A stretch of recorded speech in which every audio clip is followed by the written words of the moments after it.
ஆய்ந்து தோய்ந்து பேசினோம், கவிதைகள் பாடினோம், கதைகளும் கூறினோம், பட்டிமன்றத்து நிகழ்வுகள் கூட பார்த்து பார்த்து பேசினோம். பிள்ளைகள் தொடங்கி பெரியவர் வரையில் இணைப்புரை தந்து பேசினோம்.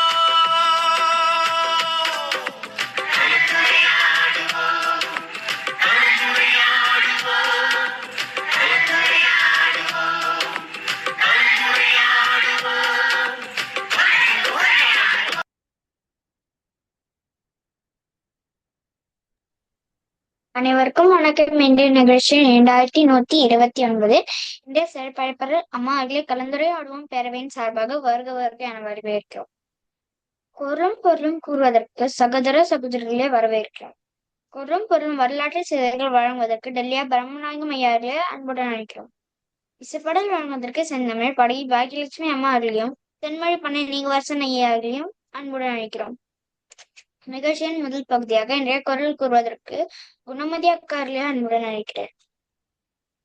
அழைத்ததற்கு நன்றி. அனைவருக்கும் வணக்கம். அதிகாரம் 89 உட்பகை. நிறம் இன்னாது இன்னா தமரம் இன்னவா இன்னா செய் வால்போல் பகைவர் அஞ்சற்கு அஞ்சுக கேள்போல் பகைவர் தொடர். உட்பகை அஞ்சத்தர் காக்கு வரைவைத்து மட்பகையின் மானதரும் மனமான உட்பகை தோன்றின் மனையிடம் பலவும் தரும். ஒன்றாமை ஒன்றான் கற்பனை என்றும் ஒன்றாமை ஒன்றில் அரிது செப்பின் புரட்சிப்போல் குடினும் கூடாது உட்பகை உற்றக்குடி அலம்பொருத பொன்பொருள தெய்யும் வரும்போது உட்பகை உற்றக்குடி இட்பகை வந்த சிறுமத்தி ஆயினும் உட்பகை உள்ளதாம் கேடு உடன்பாடு இல்லாத வாழ்க்கை கொடுங்கள் பாம்போடு உடன் உரைந்தற்று. நன்றி. நன்றிங்கக்கா. அடுத்ததாக குரலும் பொருளும் வரலாற்று செய்திகள் வழங்குவதற்கு டெல்லியா பிரம்மநாயகம் ஐயாவிலே அன்புடன் அழைத்ததற்கு நன்றி இசான். இன்றைய நிகழ்வு என் குரல் நட்பாராய்தல் அதிகாரத்துடைய ஈற்றையல் குரல். கெடுங்காலை கைவிடுவார் கேண்மை அடுங்காலை உள்ளினும் உள்ளம் சுடும். ஒருவர் கொலைக்கு ஆளாகும் போது கூட தனக்கு கேடு வந்த நேரம் கைவிட்டு ஒதுங்கி ஓடிவிட்ட நண்பர்களை நினைத்து விட்டால் அந்த நினைப்பு அவரது நெஞ்சத்தை சுட்டு பொசுக்குவார். கெடும்போது நம்மை கைவிட்டவரின் நட்பை நாம் சாகின்ற போது நினைத்தாலும் நம் நெஞ்சம் சுடும். இனி வரலாற்றில் இன்று ஏப்ரல் மாதம் 24ஆம் நாள். இதே நாளில் கிமு 1479ஆம் ஆண்டு எகிப்தின் மன்னராக 3ஆம் துத்மோசு முடிசூடினார். 1558ஆம் ஆண்டு ஸ்காட்லாந்தின் 1ஆம் மேரிக்கும் பிரான்சின் 2ஆம் பிரான்சுக்கும் பாரிசு நோட்ரோ டேமில் திருமணம் நடந்தது. 1704ஆம் ஆண்டு அமெரிக்காவில் பிரித்தானிய குடியேற்றங்களின் முதலாவது செய்தி பத்திரிகை த போஸ்டன் நாளிதழ் வெளியிடப்பட்டது. 1800ஆம் ஆண்டு அமெரிக்க காங்கிரஸ் நூலகம் நிறுவப்பட்டது. 1863ஆம் ஆண்டு கலிபோர்னியாவில் கேயிஸ்வில் என்ற இடத்தில் அமெரிக்க பழங்குடிகள் 53 பேர் படுகொலை செய்யப்பட்டனர். 1877ஆம் ஆண்டு உருசியா உதுமானிய பேரரசு மீது போர் தொடுத்தது. 1895ஆம் ஆண்டு உலகத்தை தனியாளாக முதல் தடவையாக சுற்றிய யோசுவா சிலோகம் மசூட்ஸ் பாஸ்டன் நகரிலிருந்து இருந்து ஸ்ப்ரே என்ற படகில் புறப்பட்டார். 1918ஆம் ஆண்டு முதலாம் உலகப் போர் தாங்கிகளுக்கு இடையானது. 1957ஆம் ஆண்டு சூயிஸ் நெருக்கடி ஐநா அமைதிப்படை தெரிவிக்கப்பட்டதை அடுத்து சூயிஸ் கால்வாய் மீண்டும் திறக்கப்பட்டது. 1961ஆம் ஆண்டு 17ஆம் நூற்றாண்டைச் சேர்ந்த வாசா என்ற ஸ்வீடன் கப்பல் மீட்டெடுக்கப்பட்டது. 1965ஆம் ஆண்டு டொமினிக்கன் குடியரசில் உள்நாட்டு போர் தொடங்கியது. 1970ஆம் ஆண்டு காம்பியா பொதுநலவாயத்தின் கீழ் குடியரசானது. தவ்யா யாவாரா அதன் முதலாவது அரசு தலைவரானார்.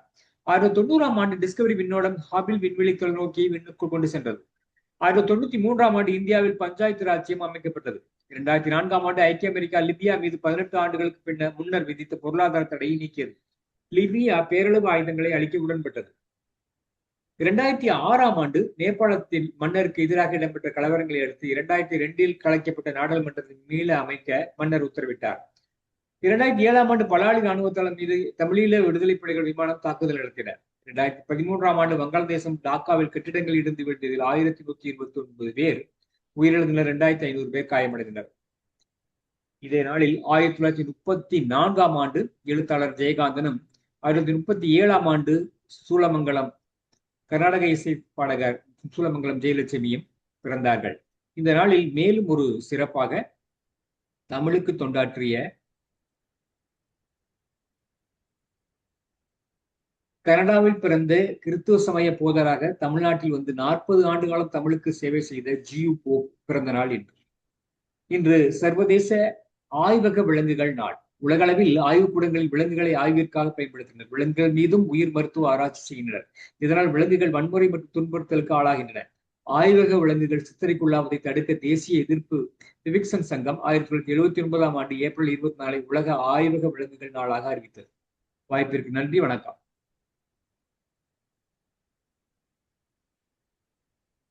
நன்றிங்க ஐயா. அடுத்ததாக இசைப்பாடல் வழங்குவதற்கு செந்தமிழ் பாடகி பாக்கியலட்சுமி அம்மா அவர்களே அன்புடன் அழைக்கிறேன். அடுத்ததற்கு நன்றி. அனைவருக்கும் வணக்கம். பாவேந்தர் பாரதிதாசன் பாடல். கனியிடையே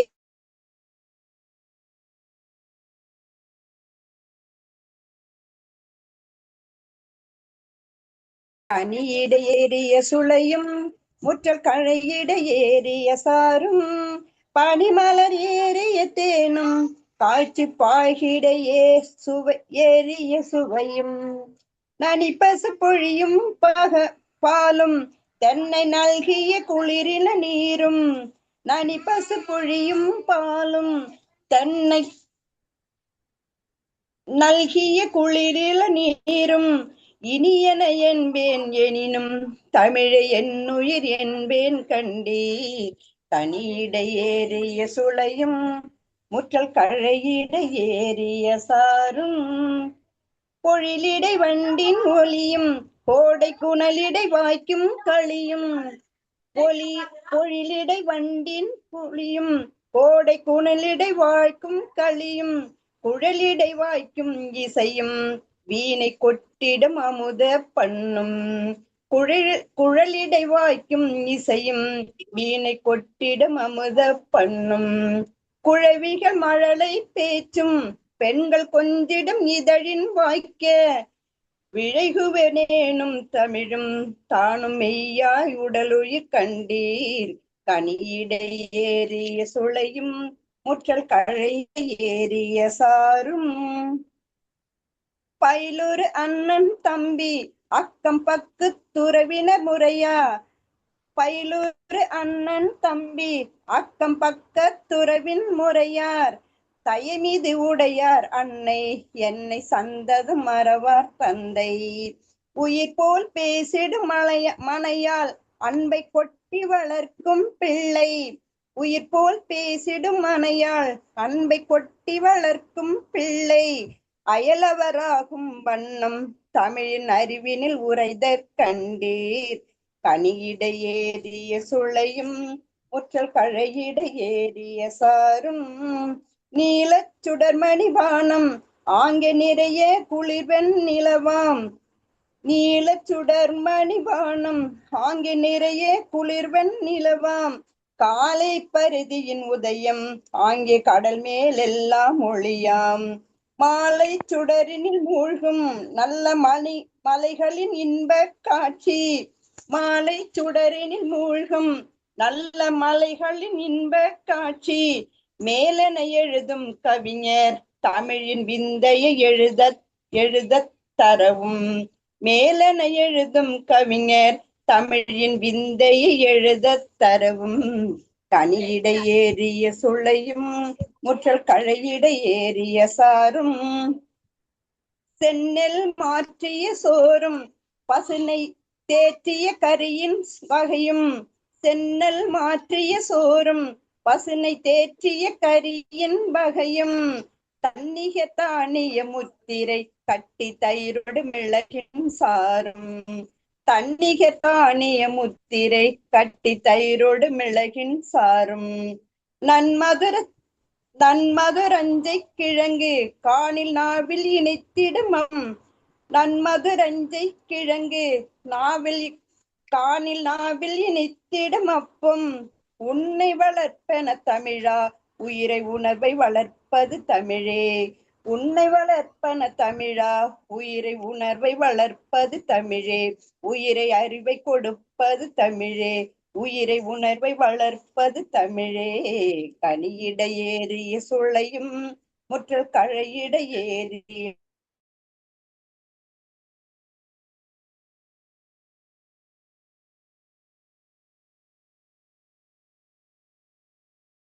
முற்றல் கழையிடை ஏறிய சாரும். வாய்ப்புக்கு நன்றி.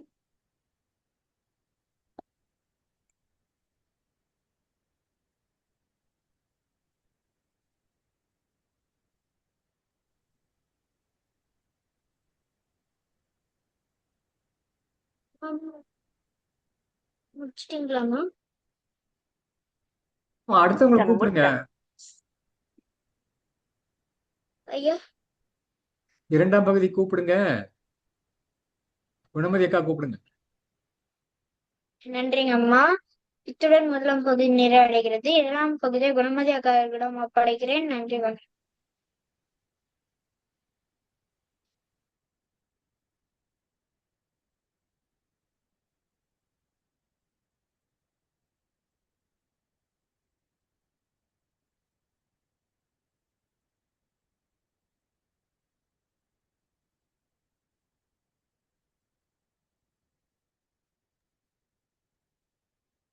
குணமதி அக்கா ஒளித்தடை நீக்கிட்டு பேசுங்க.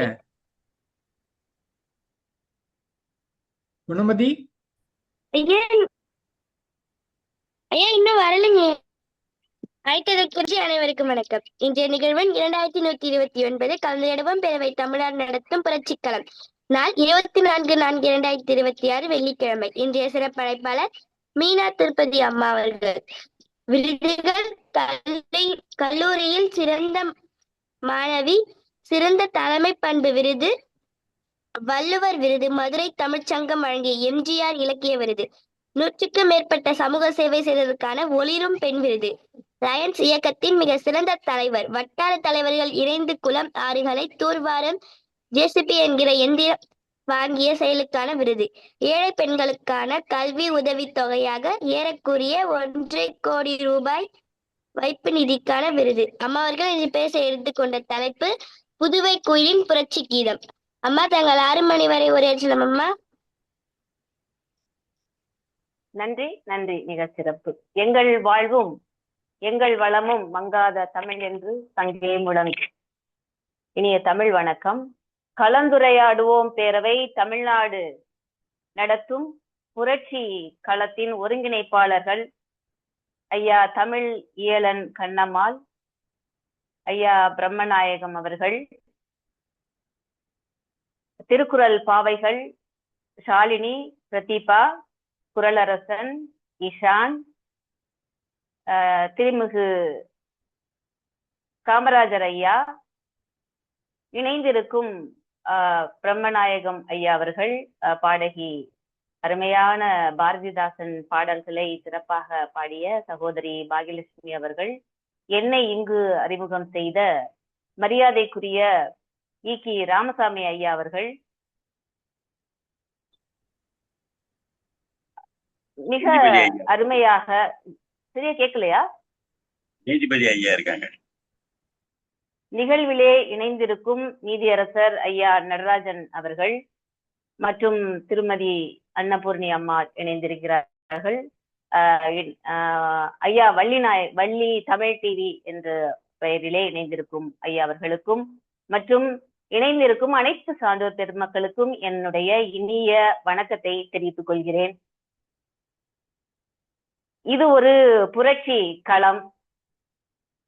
நான் எடுத்திருக்கிற தலைப்பும் புரட்சி கவிஞர் பாவேந்தர் பாரதிதாசன் அவர்களை பற்றி தான். 20ஆம் நூற்றாண்டின் இணையற்ற கவிஞர் என்று போற்றக்கூடிய புரட்சி கவிஞர் பாரதிதாசன் அவர்கள் மிகவும் எளிய சொல்லாடல், ஆனால் புரட்சி மிகு கருத்துக்களை கொண்ட பாடல்களாக இருக்கும். எங்கிருந்து பாரதிதாசனார் அவர்களுக்கு புலமை வந்தது என்று யோசிப்போம் இல்லையா? அப்படி பார்க்கும் பொழுது பாரதிதாசன் ஐயா அவர்களுடைய தந்தையார் அவர்கள் சமூக பற்றாளர், ராமலிங்க அடிகளார் அவர்களோடு தொடர்பு உடையவர். ராமலிங்க சுவாமிகள் என்ற வள்ளலார் அவர்கள் பாரதிதாசன் அவர்களுடைய தந்தையாருக்கு கடிதங்கள் எழுதியிருக்கிறார்.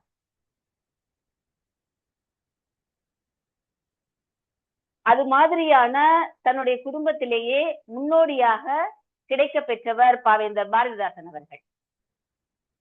இன்னும் சொல்ல வேண்டும் என்றால், பாரதிதாசன் அவர்களுடைய தந்தையாருக்கு நாடக கலையில் மிகுந்த ஈடுபாடு. வெளியூர் எல்லாம் சென்று சிறந்த நாடகங்களை பார்த்து வருவாராம். அன்றைய பொழுதுபோக்கு என்பது கிராமப்புறங்களில் எல்லாம் நாடகங்கள் தான் அரங்கேறும். அதை இரவு முழுவதுமாக பாய் தலகாணி இதெல்லாம் எடுத்துக்கொண்டு செல்வார்கள். விடிய விடிய அந்த நாடகங்கள் நடக்கும். அதையெல்லாம் நல்ல ஒரு சிறந்த பொழுதுபோக்காக அனுபவிப்பது உண்டு. அது மாதிரியான நாடகங்களை சென்று பார்த்து அந்த சிறந்த நாடகங்களை தன்னுடைய ஊரிலேயே அதை அரங்கேற்றமும் செய்திருக்கிறார். தந்தையிடம் அமைந்திருந்த இந்த ஒரு கலை ஈடுபாடு பிற்காலத்திலே பல நாடகங்களை படைத்திருக்கிறார் என்பதை நாம் அறியலாம்.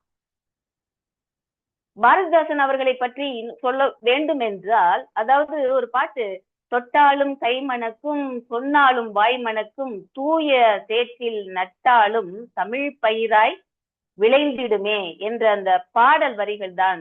அந்த பாடல் வரிகள் எல்லாம் பாவேந்தர் அவர்களுக்காகவே எழுதியது போலவே இருக்கும். அதாவது என்ன இன்னும் நீ சிறப்பாக சொல்ல வேண்டும் என்றால் எப்படி சொல்வார் என்றால், உலகில் உள்ளவை அனைத்துமே இனிதுதான், கனி இனிது, தேன் இனிது, பால் இனிது, எல்லாம் இனிது, இளநீர் இனிது, எனினும் தமிழை இனிதினும் மேலாக என்னுயிர் என்பேன் அப்படின்னு சொல்லுவார். அந்த அளவிற்கு தமிழை அவர் ஒரு உயிராக நேசித்திருக்கிறார். இன்னும் என்னன்னா, என்னை ஈன்ற தந்தைக்கும் தாய்க்கும் மக்கள் இனம் ஈன்ற தமிழ்நாடு தனக்கும் என்னால் திணையளவு நலமேனும் கிடைக்கும் என்றால் செத்தொழியும் நாள் எனக்கு திருநாளாகும். யார் சொல்லுவாங்க அப்படி? அவ்வளவு தமிழ் ஒரு வெறி பிடித்த ஒரு நேசித்த ஒரு வேந்தர் என்றால் பாரதிதாசன் அவர்கள்தான். அந்த பாரதிதாசன் அவர்கள் எல்லா சமூக அக்கறையோடு பெண் விடுதலை இப்படி எல்லாம் நிறைய பாடல்களை எழுதியிருக்கிறார். பெண் விடுதலை பற்றி இதற்கு முன் நிறைய பேர் பாடி இருக்கலாம், பாரதியார் உட்பட நிறைய பேர் பாடி இருக்கலாம். பாரதிதாசன் அவர்கள் பல படிகள் முன்னேறி சென்று அந்த பெண் விடுதலையிலே உள்ள மடத்தன்மைகள், பகுத்தறிவு சீர்திருத்த கருத்துக்கள், பழமை கருத்துக்கள் இதையெல்லாம் நேரடியாக சாடியவர். எந்த ஒரு பாடல் இயற்றினாலும் அதிலே ஒரு வரியாவது சமூக அக்கறையை கோடிட்டு காண்பிக்கக்கூடியவர். சிறந்த கவிஞர் அப்படின்னு நம்ம பாராட்டி கொண்டிருக்கிறோம் பாரதிதாசன் அவர்களை. இதன் பிறகு அவர் புரட்சி கவிஞரானார் அப்படின்னா, தந்தை பெரியார் அவர்களை சந்தித்த பிறகு மா கவிஞராக இருந்தவர் புரட்சி கவிஞரானார். நமக்கெல்லாம் தெரியும், ஈரோடு தமிழன்பன் அவர்கள் மிக சிறந்த ஹைக்கூ கவிஞர்.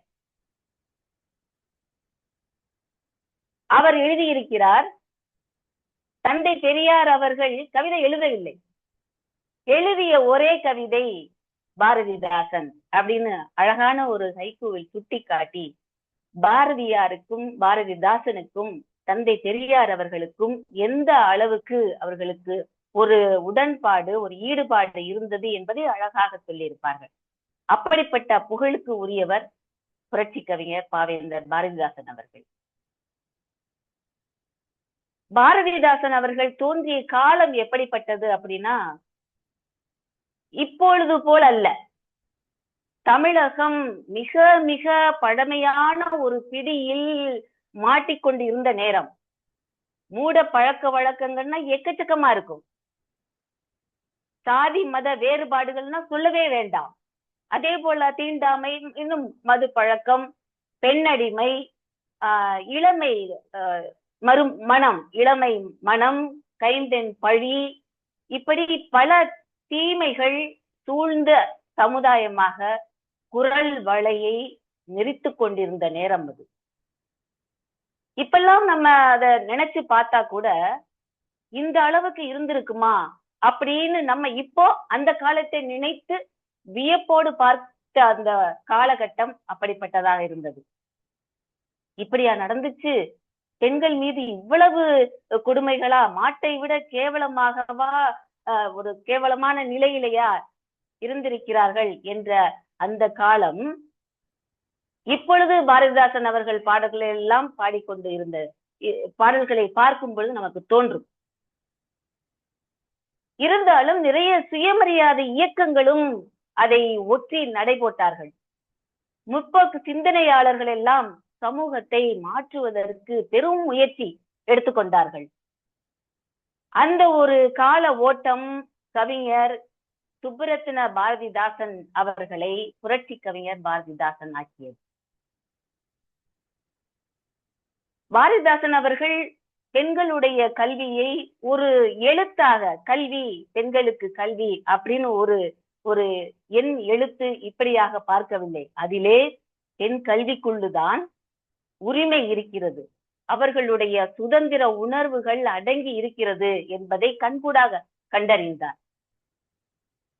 பாரதிதாசன் கண்ட அந்த பெண் எப்படி இருப்பாள் என்றால், அறிவார்ந்த ஒரு நிலையிலே சிந்தனை திறம் கொண்டவளாக, நான் அடிமை இல்லை என்பதையும் உரிமை பெற வேண்டியவள். இப்போ சொல்றாங்க இல்லையா இலவசம் அப்படின்னு, அப்படி இல்லை, உரிமை அவங்களுக்கு பெண்களுக்கு கிடைக்க வேண்டிய உரிமைன்னு நல்ல ஒரு சொல்லாடலை கொண்டு இங்கு அரசும் அதை பயன்படுத்துகிறார்கள். அப்படி உரிமை பெற வேண்டியவள் என்பதையும் உணர்ந்தவளாக பாரதிதாசன் கண்ட புரட்சி பெண் இருப்பாள். சொற்போரிலே போரிடுவாள். அன்றைய கால ஆணுக்கு அறிவு ஊட்டுபவளாக வலம் வருவாள். இதெல்லாம் பாரதிதாசன் அவர்களுடைய கவிதையிலே வரக்கூடிய பெண் கதாபாத்திரங்கள். பழங்கால பெண்கள் அப்படின்னா நிறைய தமிழ் படங்களிலே வீட்டு படி தாண்டா பத்தினி, அந்த வீட்டு படிய தாண்டக்கூடாதவர்கள், தாண்டக்கூடாது, வீட்டுக்குள்ளே இருக்கணும், கல்லானாலும் கணவன் புல்லானாலும் புருஷன் என்கிற கோட்பாட்டை கொண்டவர்களாகத்தான் இருந்தார். ஒரு பகுத்தறிவு சிந்தனையோ கல்வி அறிவோ இதையெல்லாம் தேவையில்லை அப்படின்னு நிறைய பெண்கள் தனக்குத்தானே ஒரு ஒரு கோட்பாடை திணித்து கொண்டவர்களாகத்தான் இருந்தார்கள். என்ன, திருமணம் ஆகி போயிடுச்சு அவ்வளவுதான், இப்படிதான், என்ன குழந்தைகள் பிறந்தாச்சு, நமக்கு என்ன அவ்வளவுதான், காலம் முடிஞ்சு போச்சு, இனிமே பிள்ளைங்க, இனிமே பேர பிள்ளைங்க, இப்படியான அந்த அந்த சொல்லாடல்கள் தான் அன்றைய கால பெண்கள் மத்தியில் நடைமுறையில் இருந்தது. இப்படி அதிலிருந்து, அந்த கட்டில் இருந்து விடுவித்து, அந்த கொடிய தீவினையிலிருந்து விடுவிக்க வேண்டும் அப்படிங்கிறதெல்லாம் அவன் நினைக்கவே இல்லை. இதுதான் நமக்கு விதி, இட்ட விதி அப்படிங்கிறதையே நினைத்து கொண்டிருந்ததுதான் அன்றைய கால பெண்களின் நிலை. அவங்க கைம்பெண்களுக்கெல்லாம் இன்றைய கால பிள்ளைகளுக்கு தெரியுமா என்னன்னு தெரியாது, எவ்வளவு அவங்க எதிர்த்தாப்புல வந்தாவே சகுன தடை, அமங்கல பொருள், இது ஒரு அமங்கல பொருள் அப்படின்னு தான் ஒதுக்கி வைப்பாங்க. அது மாதிரியாக கருதப்பெற்ற ஒரு சமுதாயம் பெண் சமுதாயமாக இருந்தது. இத்தனை விலங்குகளையும் இவ்வளவையும் தகர்க்கும் முயற்சியில்தான் புரட்சி கவிஞர் பாரதிதாசன் அவர்கள் இறங்குகிறார்கள். அவங்க புதுமை பெண்கள் அப்படிங்கிறது மட்டும் இல்ல, புரட்சி பெண்களாகவும் அவரால் படைக்கப்படுகிறார்கள். அவருடைய அனைத்து பாடல்களிலும் நல்ல கல்வி அறிவு உள்ளவர்களாக இருப்பார்கள், பகுத்தறிவு உடையவர்களாக இருப்பார்கள். ஆணோடு சமமாக பேசுவதற்கோ, ஒரு சபையில் நின்று அவர்களோடு கலந்துரையாடுவதற்கோ, தன்னுடைய சிந்தனையை, செயல்பாடுகளை, எண்ணங்களை வெளிப்படையாக சுதந்திரமாக சொல்லுவதற்கோ முடிந்தவளாக இருந்திருக்கிறார். மறுமணம் செய்து கொள்பவள் ஆகவும் அவளுடைய அந்த காலம், பழங்கால எண்ணத்திலிருந்து, சிந்தனையிலிருந்து விடுபட்டவளாகவும் அவருடைய பெண் கதாபாத்திரம் இருந்திருக்கிறது. அதை உடைத்து எறிந்திருக்கிறார். அதாவது எப்படி சொல்றாரு பெண்களை பற்றி அப்படின்னா,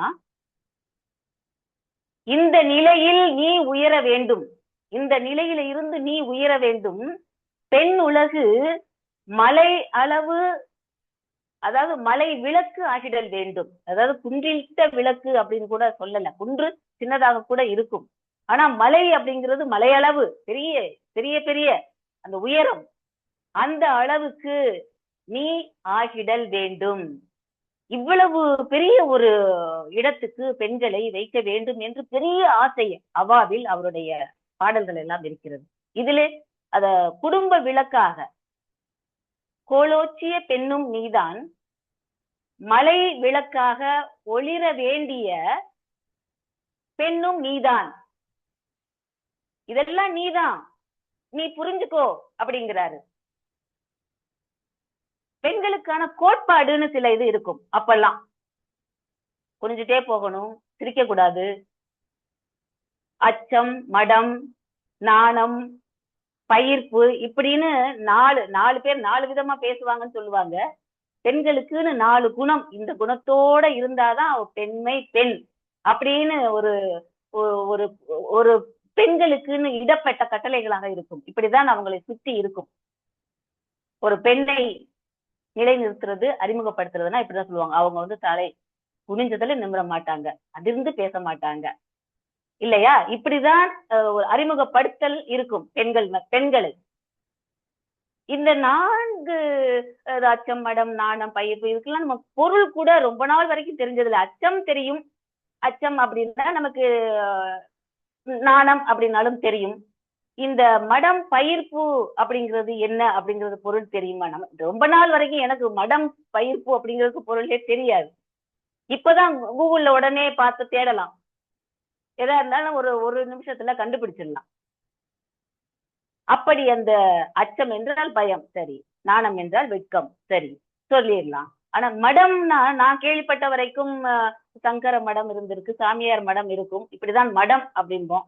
அதை தாண்டி பிள்ளைங்களை திட்டுவாங்க, மட சாம்பிராணி அப்படிம்பாங்க. அது சாம்பிராணின்னு தெரியும், மடம்னா என்னன்னு அதுலயும் தெரியாது. இப்படி திட்டும் போதுதான் நாம் கேள்விப்பட்டிருக்கிறோம்.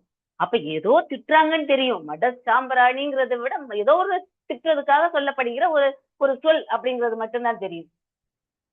மடம் அப்படின்னா என்ன அப்படின்னா, அதாவது சொல்லி கொடுத்த நெறிப்படி நடத்தல். இத சொல்லு, அதாவது சொன்னதை சொன்னால் சொல்லும் செய்யும் கிளிப்பிள்ளை அப்படிம்பாங்க இல்லையா? அது மாதிரிதான் கிளிப்பிள்ளை தான். பெண்கள் இதை செய்யினா செய்யறான், இதை செய்யாதனா செய்யாத, இப்படிதான் இருக்கணும். இதுதான் மடம் என்பதற்கு சொல்லி கொடுத்த நெறிப்படி நடத்தல், இதுதான் மடம். இப்போ அவளை சிந்திக்க கூடாது, எதையுமே தானாக சிந்தித்து சுயமாக சிந்தித்து முடிவெடுக்கக்கூடிய ஒரு நிலைமை பெண்ணுக்கு இல்லை. பெண்களும் அதை ரொம்ப தாராளமாக அன்றைய காலகட்டத்தில் ஏற்றுக்கொண்டாங்க. சில விதிவிலக்கு, அதை மொத்தமாகவும் சொல்ல முடியாது. அதை கடந்தவர்கள், சாதனை படைத்த பெண்களும் அன்றைய காலகட்டத்திலே அதிகமானோர் இருக்கிறார்கள். ஏன் இப்படித்தான் நடக்க வேண்டும் என்று அவள் எண்ணி பார்க்க கூடாது. இப்படி ஒரு வகை அறியாமை, அந்த அறியாமை என்னும் பள்ளத்தில் பெண்கள் இருப்பது சமூக அமைப்பிற்கு மிக மிக நல்லது என்று அன்றைக்கு சமூகம் கருதியது. இன்றைக்கு கூட நமக்கு பெண்களுக்கான அந்த இட ஒதுக்கீடு அப்படிங்கிறது ஏதோ ஒரு வகையில அது தள்ளாட்டம் கொண்டுதான் இருக்கிறது. இன்னுமே அந்த தடை தொடர்ந்து இழுத்து கொண்டிருக்கிறது. ஏன் என்று காரணம் தான் புரியல. அது அரசியல்வாதிகளா, பொதுமக்களா, இல்ல அமைச்சர் இடத்தில் அந்த இருக்கையா அப்படிங்கறதெல்லாம் தெரியவில்லை. அது ஒரு பக்கம். இப்ப பயிர்ப்பு அப்படின்னா என்ன அப்படின்னா, அதாவது பயிர்ப்பு அப்படிங்கிறது கொஞ்சம் கூட நமக்கு பொருள் தெரியாது. அறிமுகம் இல்லாதவற்றிலிருந்து விலகி நிற்கணும். எதுவும் தெரியலையா, அம்மா பேசாம இருந்துரு, அதுக்குள்ளர போய் நுழைஞ்சு எதையுமே பார்க்காத. அறிமுகம் இல்லாத எதையும் நீ சிந்திக்க கூடாது, பார்க்க கூடாது, விலகி நிற்க வேண்டும். இதுதான் பயிர்ப்பு. இது 4ஐயும் தேடி தேடி கண்டுபிடித்து, இத்தனை குணங்களையும் கண்டுபிடித்து பெண்மைக்குள், பெண்கள் சமுதாயத்திற்குள் அன்றைக்கு திணித்திருக்கிறார். திருமணம் அந்த வைபோகம் அப்படின்னாலும் பெற்றோர்கள் முடிவு செய்த இளைஞரையோ அல்லது முதியவரையோ வயோதிகரையோ கழுத்தை நீட்டு அப்படின்னா அதுக்கு நீட்டுவதற்கு கட்டுப்பட்டவள், அவ்வளவுதான். அது அறிமுகம் இருக்குதா இல்லையா அப்படிங்கறதெல்லாம் இல்ல, சொன்னா செய்ய வேண்டியதுதான். இப்படி மாமியார் கொடுமையா, மாமியார்ட்ட குட்டுப்படணுமா குட்டுப்படு, கணவன் வெட்டுப்படணுமா வெட்டுப்படு, இப்படி மற்றவர்கள் திட்டவும் குட்டவும் வாழ்க்கைப்படுபவர்களாகத்தான் அன்றைக்கு பெண்கள் சித்தரிக்கப்பட்டிருக்கிறார். ஒரு நிலை அப்படிதான். புகுந்த வீட்டுல வந்து மாட்டுக்கும் நாய்க்கும் உள்ள மரியாதை கூட அவளுக்கு இல்லாமல் போகலாம். அவள் எப்படி இருக்கணும் அப்படி கூட அப்படி இருக்கும். மாட்டுக்கு கூட நல்ல வைக்கோல் போடுவாங்க, கட்டி வேற இடத்துல மாத்தி கட்டுவாங்க, எல்லாமே பண்ணுவாங்க. ஆனா அந்த நிலை கூட எட்டாத நிலையில் பெண் இருந்த நேரத்திலே புகுந்த வீட்டிலும் அப்படி இருக்கும். திறந்த வீட்டுக்கு போனா அதை விடவும் மோசமா இருக்கும். இங்க வராத, அதுதான் உனக்கு நிலையான இடம் அப்படின்னு ரெண்டு பக்கம் தள்ளாட்டம், தவளை மாதிரி நீரிலும் நிலத்திலும் தள்ளாடி கொண்டிருக்கிற நிலைதான் இன்றைக்கு ஒரு பாடல் கூட வரும், திரைப்பட பாடல். நிலத்திலும் நீரிலும் அல்லாளப்படும் பெண்கள் போல அப்படின்னு. இது மாதிரியாக ஆமை மாதிரி இருக்கணும். ஆமைக்கு வந்து ஒரு குச்சி எடுத்து அது மேல வச்சோம் தட்டணும் அப்படின்னா அந்த புலன்களை எல்லாம் அப்படியே உள்ளர அடக்கிட்டு அமைதியா இருக்கும். பயந்துகிட்டு இருக்கிற மாதிரிதான். அவங்க குச்சி எடுத்து அந்த பக்கம் போனாதான் மெல்ல எட்டி பார்த்து அப்படி கையை காலை வெளியில எடுத்து மெல்ல அப்படி நகர்ந்து போகும். ஆமையை விட கேவலமான ஒரு நிலையில் இருந்த அன்றைக்கு பேசாமல் ஊமையாக இப்படி எல்லாம் நிலையை பார்த்து புரட்சி கவிஞர் எடுத்துரைக்கிறார். பார்க்க எப்படி சொல்றாரு அப்படின்னா, குதிரையை ஒப்பிட்டு சொல்றாரு, குதிரை லாயத்தை ஒப்பிட்டு சொல்றாரு. அதாவது தனித்து கிடந்திடும் லாயம், அதிலே தள்ளி அடைக்கப்படும் குதிரைக்கும் கனைத்திட உரிமை உண்டு. வீட்டில் காரிகை எப்படி இருக்கணும்னா, வீட்டில் காரிகை நாணவும் வேண்டும், அஞ்சவும் வேண்டும். எவ்வளவு இடித்துரைக்கிறார் பாருங்கள். இப்படி இருக்கணும். இப்படியான காரிகையின் நடப்பு, நாட்டு நடப்புகளை மிக அருமையாக அவருடைய கவிதைகளிலே விளக்கமாக எடுத்துரைக்கிறார். அதனால் மனித இன அந்த மேம்பாட்டிற்கு இன்றியமையாதது மக்கள் கல்வியே, குறிப்பாக பெண்கள் கல்வியே. இதை வந்து திருவள்ளுவரும் 2000 ஆண்டுகளுக்கு முன்பே கல்வியின் மேன்மையை அதிகாரமாக எல்லாம் படைத்திருக்கிறார்.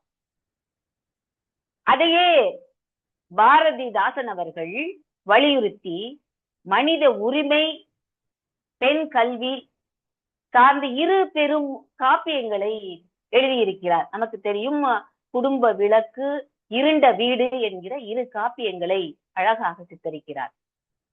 இதுல என்ன ரெண்டுக்கும் வேறுபாடு, ஒற்றுமை அப்படின்னா, அந்த குடும்ப விளக்குல படித்த பெண் அன்றைய காலகட்டத்திலே படிச்சாங்க அப்படின்னா பணிக்கு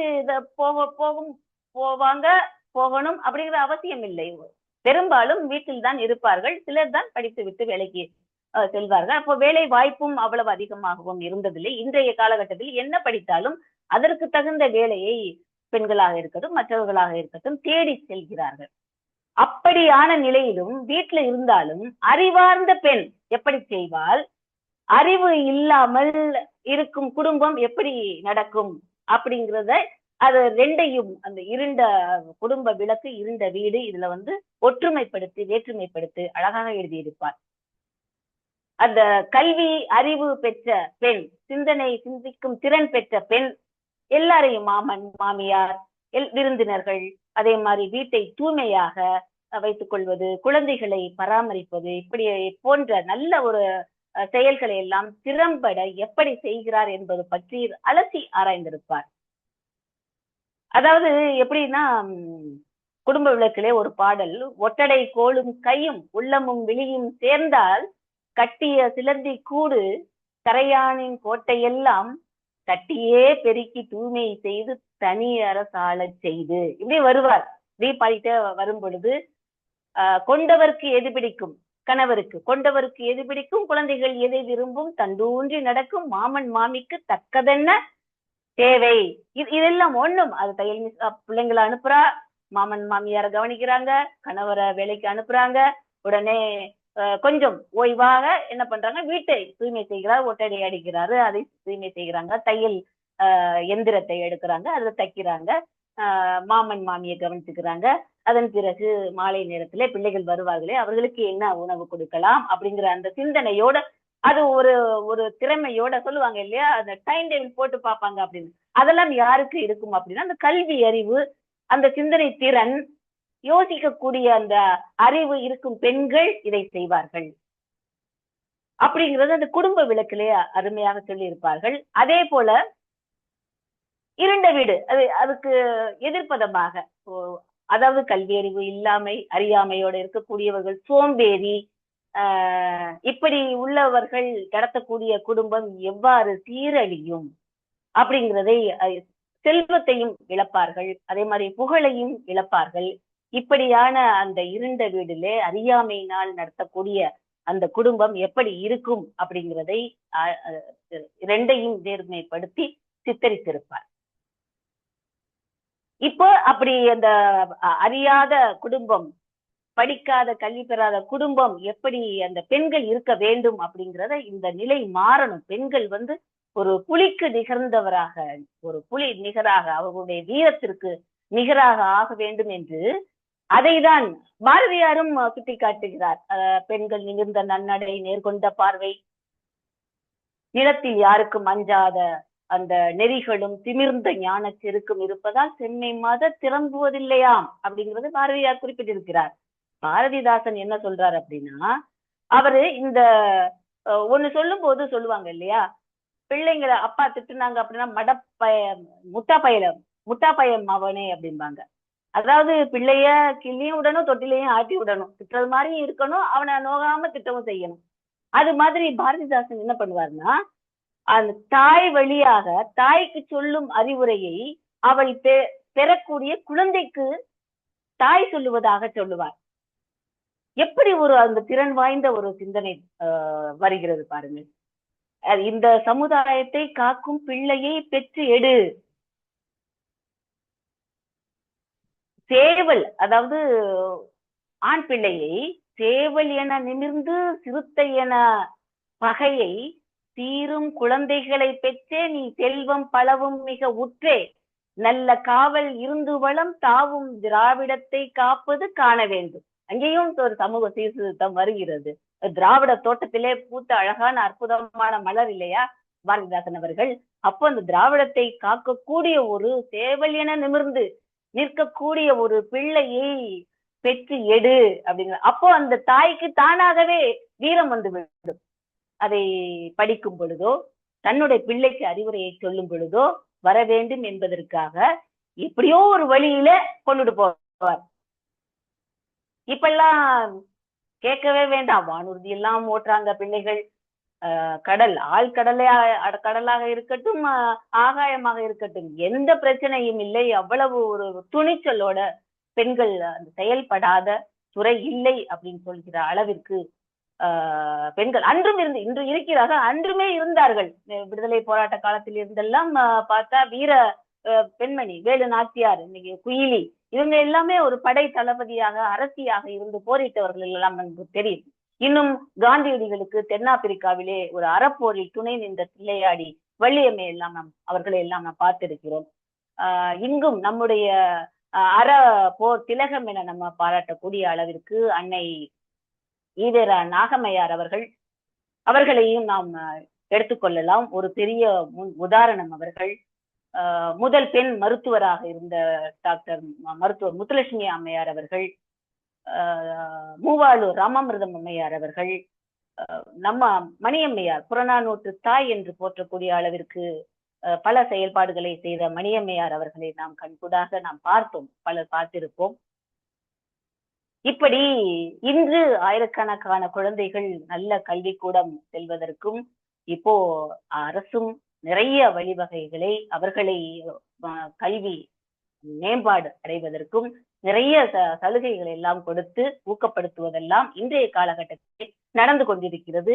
ஆயிரம் பெண்கள் நல்ல ஒரு நிலையிலே வெளிநாடுகளில் எல்லாம் சென்று பொருளீட்டக்கூடிய அளவிற்கு நம்முடைய தமிழ்நாடு உயர்ந்திருக்கிறது. இது எல்லாமே புரட்சி கவிஞர் பாரதிதாசன் கனவுகளில் இருந்தவைகள் தான். நிறைய சொல்லியிருக்காரு. குழந்தை வளர்ப்பை பற்றி சொல்லியிருக்கிறார். ஆண் குழந்தைகளுக்கு தாலாட்டு எழுதியிருக்கிறார், பெண் குழந்தைகளுக்கு தாலாட்டு எழுதியிருக்கிறார். ஆண் குழந்தைகளுக்கு தாலாட்டு அப்படின்னா அவருடைய தமிழ் அப்படிங்கிறது ரொம்ப அப்படியே வாசிக்க அப்படியே ருசிக்கலாம். குழந்தைகள் எல்லாம் இருக்கிறீர்கள், நல்ல மனனம் செய்வதற்கு சிறப்பான பாடல்கள். பாரதிதாசன் அவர்களுடைய பாடல்களை எடுத்து ஒவ்வொரு பாடலாக மனனம் செய்யலாம். செய்தி எங்க போய் பேசினாலும் 2 பாட்டை எடுத்து விட்டீங்கன்னா முடிஞ்சது உங்களுடைய சொற்பொழிவு. அதாவது ஆண் குழந்தைகளுக்கு தாலாட்டு பாடும்போது சொல்வார், வாட பல புரிந்து வாழ்பவை விழலாகும் மூட பழக்கத்தை நீ தென்றல் என்று முட்ட வரும் மாடுகளை சீர்திருத்தி வண்டியிலே பூட்ட வந்த ஈடற்ற தோளா என் தோளா அப்படி குழந்தைக்கு பாடுறாரு தாலாட்டு. இளம் தோளா கண்ணுரங்கு. இதேந்து பட்டுக்கோட்டை பட்டுக்கோட்டையார் அவர்கள் பாடியிருப்பார்கள். வீரத்தை முளையிலேயே கிள்ளி வைப்பார்கள், வேப்பமர உச்சியிலே தேயொன்று ஆடுதுன்னு விளையாட போகும்போது சொல்லி வைப்பாங்க, வீரத்தை முளையிலேயே கிள்ளி வைப்பாங்க. என்ன ஒரு வீர முழக்கம்! படிப்படியாக அடுத்து அவர் ஒரு தாலாட்டு பாடினார் என்றால் பட்டுக்கோட்டையார் அவர்கள் ஒரு வீர முழக்கத்தை பாடுகிறார். இப்படி ஆண் குழந்தைகளுக்கு தாலாட்டு பாடியவர் கேட்டாங்களாம், ஆண் குழந்தைக்கு பாடி இருக்கிறீர்கள், பெண் குழந்தைக்கு பாடலாமே அப்படின்னு கேட்கும் பொழுது அப்போ குத்தூசி குருசாமி ஐயா விடுதலை நாளிதழிலே நிறைய கட்டுரைகள் எழுதுவார். சமூக சீர்திருத்தவாதி, சுயமரியாதை இயக்கத்திலே முன்னோடி. ஐயா அவர்களுடைய மகள் பெயர் ரஷ்யா.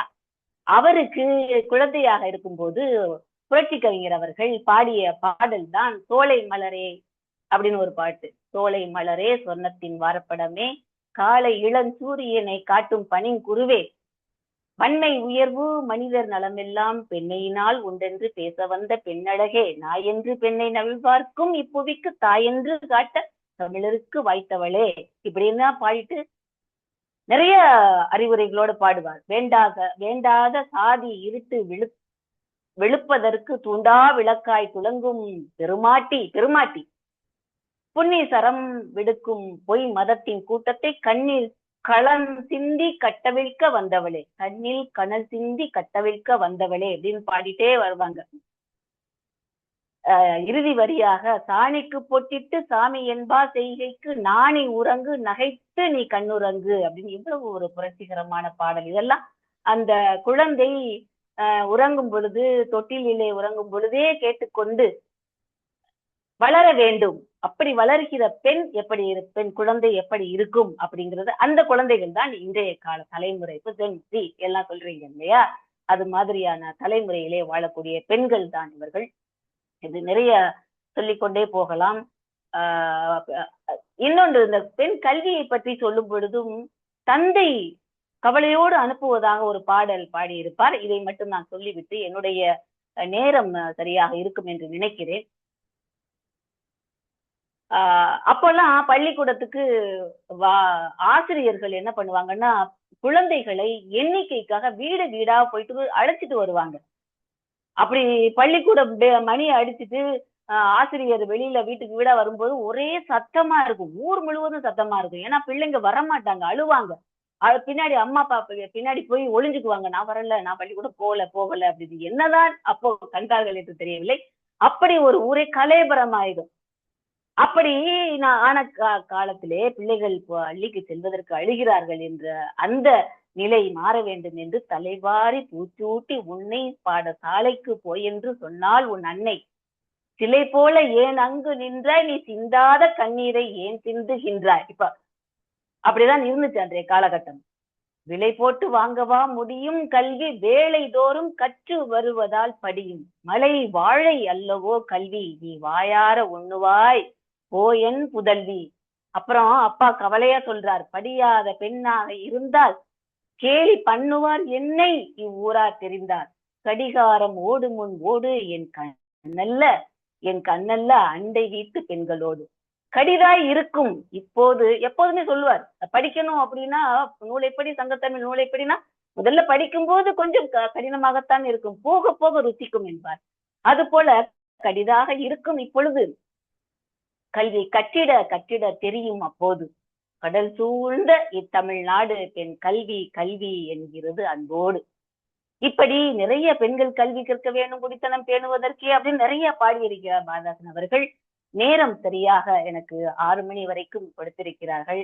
மிக அருமையான இந்த நேரத்தை பாவேந்தர் பாரதிதாசன் அவர்களோடு அவர்களுடைய அந்த புரட்சி மிக்க கவிதைகளை எல்லாம் சொன்னதற்கு இடம் அளித்ததற்கும் என்னுடைய நன்றியை பாராட்டுதல்களோடு தெரிவித்துக் கொள்கிறேன். நன்றி, வணக்கம். சிறப்பாக உரையாற்றிய இன்றைய சிறப்பழைப்பாளர் திருமதி மீனா திருப்பதி அம்மாருக்கு கலந்தரிடமும் பேரவையின் சார்பாக நன்றிகள் தெரிவித்துக் கொள்கிறோம். வாழ்த்துறை வழங்குவதற்கு நீதியாசர் நடேசன் ஐயா அவர்களை அன்புடன் அழைக்கிறோம். தொடர்ந்து இருக்குமாறு திருக்குறள் காமராஜ் ஐயா அவர்களை அன்புடன் கேட்டுக்கொள்கிறோம். அனைவருக்கும் வணக்கம். இன்று நமது சிறப்பு அழைப்பாளர் திருமதி மீனா திருப்பதி அவர்கள் புதுவை குயிலின் புரட்சி கீதம் என்ற தலைப்பில் மிகச் சிறப்பான ஒரு உரையை ஆற்றியிருக்கிறார்கள். அவர் இன்றைய இனமான பேராசிரியர் ஐயா ஈ.கி. ராமசாமி அவர்களின் அறிமுகம் என்பதை நான் அறிவேன். ஐயா ஈ.கி. ராமசாமி அவர்களின் அறிமுகம் என்றால் அந்த நபர் எப்படிப்பட்டவராக இருப்பார் என்பது நாம் அறிந்த ஒன்றாகும்.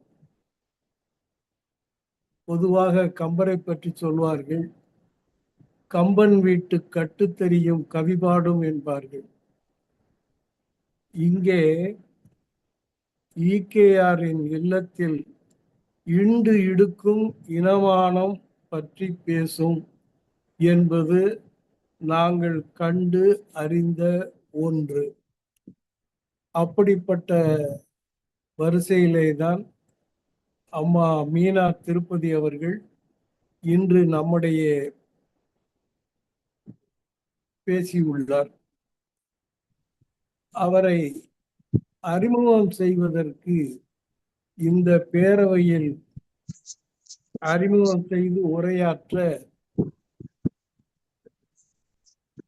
பேராசிரியர் ஈ.கே. ராமசாமி அவர்கள் முதலில் என்னிடம்தான் கேட்டார். ஒருவரை பேச சொல்ல வேண்டும் பேரவையில், நீங்கள் சொல்லுகிறீர்களா என்றார். அப்பொழுது நான் திருக்குறள் காமராஜ் ஐயா அவர்களிடம் பேசினேன். பேசிக்கொண்டே இருக்கும்போது பேராசிரியர் ஐயா அவர்களும் தொலைபேசியில் இணைந்து விட்டார். நாங்கள் மூவரும் அம்மா மீனா திருப்பதியை பற்றி பேசி, காமராசர் அவர்களும் இன்றைய விருந்தினரை தொலைபேசியில் தொடர்பு கொண்டு பின்பு தேதி குறிப்பிடப்பட்டது எனக்கு நினைவுக்கு வருகிறது. ஐயா பேராசிரியர் அவர்கள் இப்பொழுதுதான் இணைந்திருக்கிறார்கள். ஆரம்பத்தில் இருந்து அவர் முகத்தை நான் பார்க்க இயலவில்லை. அம்மா பேசி முடிக்கும் பொழுது வந்திருக்கிறார். லேட்டா வந்தாலும் லேட்டஸ்டா வர்றவர் தான் நமது ஈகேஆர் அவர்கள். புரட்சி கவிஞரை பற்றி பேசுவது நம்மளாம் என்ன பண்றோம்னு பார்த்துட்டு இருந்தாரு. முதல்ல ஆயிடுச்சுட்டாரு. அதே போல அழகுராஜா அவர்கள் வாழ்த்து செய்தி அனுப்பினார்கள். ஆனால் அவரை காணோம். அவருடைய வாழ்த்து செய்தி மட்டும் வந்தது. அழகுராஜா வந்துட்டாருங்க. முதல்ல வந்துட்டாரு. மகிழ்ச்சி. புரட்சி கவிஞருடைய கொள்கைகள் ஒரு நாளில் பேசி நிறைவு செய்ய முடியாது. நாள் கணக்கில், வாரக்கணக்கில், மாதக்கணக்கில் பேசலாம். அவ்வளவு இருக்கிறது. இந்த நாட்டில் உள்ள பெரிய இயக்கமான காங்கிரஸ் பேரியக்கமும் பொது உடைமை பேரியக்கமும் பாரதியாரை பற்றி மட்டுமே பேசி பேசி பெருமைப்பட்டு கொண்டிருந்த காலத்தில் திராவிட இயக்க தோழர்கள் நமது புரட்சி கவிஞரை அறிமுகம் செய்து அவருடைய பாடல் வரிகளின் பெருமைகளை எல்லாம் பேசிக் கொண்டிருந்தார்கள். அந்த இரண்டு இயக்கங்களும் பாரதிதாசன் பெயரை சொல்வது தங்களுக்கு இழுக்கு, கேவலம் என்று நினைத்து கொண்டிருந்த காலமும் உண்டு. அத வரலாறெல்லாம் இருக்குது. வேண்டாம், நம்ம வேற நம்ம புரட்சி கவிஞரை பற்றி மட்டும் பேசிப்போம். அவர் புரட்சிகரமாக பேசியதோடு மனிதனுக்கு அறிவை பெருக்க வேண்டும் என்பதையும் வலியுறுத்தினார். அறிவை விரிவு செய், அகண்டமாக்கு, விசால பார்வையால் விழுங்கு மக்களை, மானுட சமுத்திரம் நான் என்று கூவு என்று அவர் மனிதனை குறுகிய மனப்பான்மையோடு வாழாதே, விசாலமான பார்வையை செலுத்து. அந்த விசால பார்வையால் விழுங்கு மக்களை என்கிறார். மானுட சமுத்திரம், அந்த மானுட சமுத்திரத்தில் நீயும் ஒன்றாக இருந்து கொள் என்று அப்படி விசால பார்வையை நமக்கு விவரித்தவர்தான் புரட்சி கவிஞர் அவர்கள். அம்மாவுடைய உரையில எனக்கு இன்று நான் புதிதாக தெரிந்து கொண்ட விவரம், பெண்களுக்கு அச்சம், நாணம், மடம், பயிர்ப்பு என்பவை இருக்க வேண்டும் என்று சொல்லி இருக்கிறார்கள் என்பதை எடுத்துக்காட்டி, அந்த 4 மடம் என்ற சொல்லுக்கு என்ன பொருள் என்பதையும், பயிர்ப்பு என்பதற்கு என்ன பொருள் என்பதையும் விளக்கி காட்டியிருந்தார்கள். இப்பொழுதுதான் அந்த 2 வார்த்தைகளுக்கான பொருளை, விளக்கத்தை அறிந்து கொண்டேன். அதற்காகவே அம்மா மீனா திருப்பதி அவர்களுக்கு நான் நன்றி செலுத்த கடமைப்பட்டிருக்கிறேன். அவருடைய உரை என்பது தயக்கமே இல்லாத உரை, தடங்கள் ஏதும் ஏற்படவே இல்லை. அதோடு மட்டுமல்ல, ஒரு தரமான உரையாகவும் இருந்தது. அவரை நான் வாயார மனதார வாழ்த்துகிறேன், பாராட்டுகிறேன். வாய்ப்புக்கு நன்றி, வணக்கம். சிறப்பாக வாழ்த்தை வழங்கி நீதியரசர் நடேசன் ஐயா அவர்களுக்கு நன்றிகள். அடுத்த வாழ்த்தை வழங்குவதற்கு காமராஜ் ஐயா அவர்களை அன்புடன் அழைக்கிறோம். தொடர்ந்து அயல்ல இருக்குமாறு ஜில்லி பிரம்மநாயகம் ஐயா அவர்களை அன்புடன் கேட்டுக்கொள்கிறோம். நவில்தோறும் நூல்நயம் போலும் பயில்தோறும் தொடர். ஒரு நல்ல நூலின் நூற்பொருளான நற்பொருளானது பயில பயில புது பொருளும் புது இன்பமும் தரும். அதுபோல பண்புள்ள பெருமக்களோடு கொள்ளும் நட்பானது பழகும் தோறும் புது புது இனிமையை கொடுக்கும் என வள்ளுவர் பேராசன் சொல்றாரு. இந்த வகையில இன்று நம்முடைய 2129வது காலத்துல திருப்பதி அம்மையார் அவர்கள் நம்முடைய புதுவை கோயிலின் புரட்சி தலைப்பிலே சரியான நேரத்தில் தொடங்கி சரியான நேரத்தில் முடித்து அதுக்குள்ள நடுவுல ஒரு பித்திரு தட்டாம, அதனாலதான் நான் என்ன பண்ணேன்னா, மதுரை என்றாலே சோடை போவாது. அதோடு மட்டும் இல்ல, அறிமுகப்படுத்தியவர் யாருன்னு கேட்டீங்கன்னா, மதிப்பிற்கும் மரியாதைக்கும் உரிய ஐயா அவர்கள், ராமசாமி ஐயா அவர்கள் நீதியரசர் சேர்ந்து. ஆனா நான் என்ன பண்ணேன், மதுரையில யாரெல்லாம் இருக்காங்களோ எல்லாருக்கும் அனுப்பிச்சேன். 1 மணி நேரத்துக்கு முன்னாடி, அதுக்கு முன்னாடியே அனுப்பிச்சேன். எல்லாருக்கும் அனுப்பிச்சிட்டு, அழகுராஜ் ஐயா நான் இந்த நிகழ்ச்சியில் கலந்துக்கிறேன்னு உடனே அழைப்பு போட்டார். அவர் எல்லாரும் போட்ட உடனே என்னடா இன்னும் வரவே இல்லையே அப்படின்னு சொல்லி நான் என்ன பண்ணேன், நம்முடைய ஜி.கே. ராமசாமி ஐயாவுக்கு ஒரு தொலைபேசி பண்ணி அவருக்கு லிங்க் அனுப்பிச்சு உள்ள வந்துருங்க அப்படின்னு சொன்னேன். உடனே வந்துட்டார்.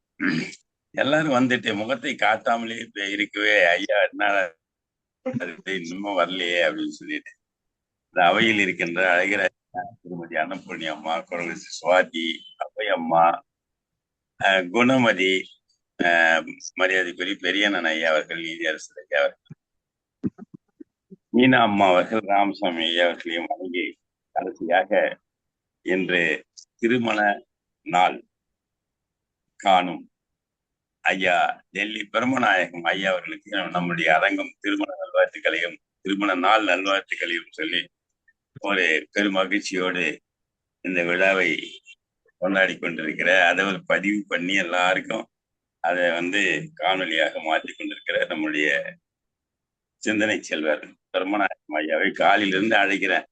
இது மாதிரி திருமண நாள் கொண்டாட்டத்தை பகிர்ந்துக்கலாம்னு சொல்லி. ஆனா இப்ப அழைக்கலாம்னு பார்த்தா இப்போ அது பதிவில் இருக்கும் கட்டாயிருமே அப்படின்னு சொல்லி, சரி இந்த நிகழ்ச்சியிலேயே சொல்லிடலாம் அப்படின்னு சொல்லிட்டேன். அவருக்கும் என்னுடைய பாராட்டுகளையும் வாழ்த்துக்களையும் சொல்லி, நம்முடைய அம்மா அவர்கள் பாத்தீங்கன்னா ஏழை பெண்களுக்கான கல்வி உதவித்தொகை ஏறக்குறைய 1.5 கோடி ரூபாய் வைப்பு தொகைக்கான செயல்பாட்டு விருது. அதை நினைச்சு பாக்குறேன், எப்படி முடியுது அம்மாவால 1.5 கோடி ரூபாய் கல்வி தொகைக்காக கொடுத்திருக்காங்களே எப்படி அப்படின்னு சொல்லி. அதே மாதிரி பாத்தீங்கன்னா குளம் ஆறுகள் தூர்வார ஜேசிபி என்கிற இயந்திரம் வாங்கிய செயலுக்கான விருது. இது எப்படி சாத்தியம் ஆகுது?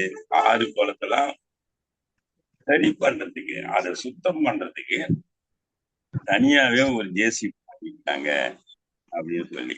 அது மாதிரி பாத்தீங்கன்னா கல்லூரி படிக்கும் போது சிறந்த தலைமை பண்பு, அப்புறமேட்டு வள்ளுவர் விருது, மதுரை தமிழ்ச்சங்கம் வழங்கி இந்தியார் இலக்கிய விருது இதுக்கெல்லாம் சொந்தமாக இருக்கிற மீனாட்சி அம்மா அவர்களை அறிமுகம் செய்து வைத்த நம்முடைய அம்மா ஐயா அவர்களுக்கு தான் நம்ம இருவருக்குமே ரொம்ப பாராட்டு. ஒரு நல்ல ஆளுமையை இந்த அரங்கத்துக்கு அறிமுகம் செய்திருக்கிறார்கள் என்பதை சொல்லி, திரு புரட்சி கவிஞர் பாரதிதாசன் அவர்களை பற்றி ரொம்ப எளிமையா ரொம்ப சிறப்பா எடுத்து சொல்லி, அவர் எப்படி புரட்சி கவிஞர் ஆனார் என்பது பெரியாருடைய போயிட்டு, அதனால தமிழை உயிராக நேசித்த மிகச்சிறந்த கவிஞர், நாடக ஆசிரியர் மற்றும் சமூக சீர்திருத்தவாதி, கனக சுப்புரத்தினம் என்ற இயற்பெயர் கொண்டவர். பாரதியார் மீது கொண்ட பற்றால் பாரதிதாசன் என பெயரை மாற்றிக்கொண்டு பகுத்தறிவு, ஜாதி ஒழிப்பு, பெண் கல்வி மற்றும் விடுதலை, திராவிட இயக்க கொள்கைகளைத்தான் கவிதைகள் மூலமாக பரப்பியதால் புரட்சி கவிஞர் பாவேந்தர் என்று அழைக்கும் நல்ல ஒரு சிந்தனையோடு எல்லாம் சொல்லும். அதோடு மட்டும் இல்ல, அவர் அவருடைய வரிகளை சொல்லும் போது, எங்கள் திருநாட்டில் எங்கள் நல்லாட்சியே புதியதோர் உலகம் செய்வோம், கெட்ட போரிடும் உலகத்தை வேரோடு சாய்ப்போம்.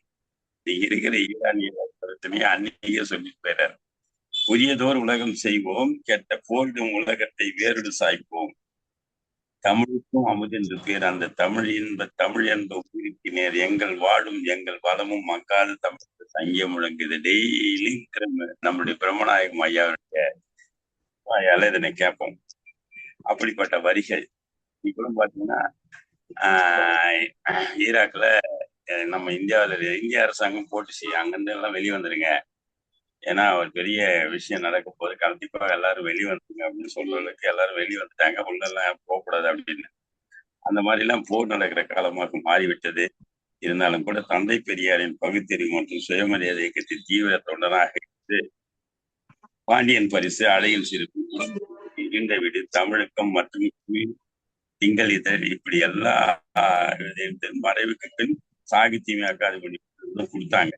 இருந்தாலும் புதுச்சேரி மாநிலத்தில் தமிழ் தாழ் வாழ்த்தி எழுதியவர் இவர்தான்.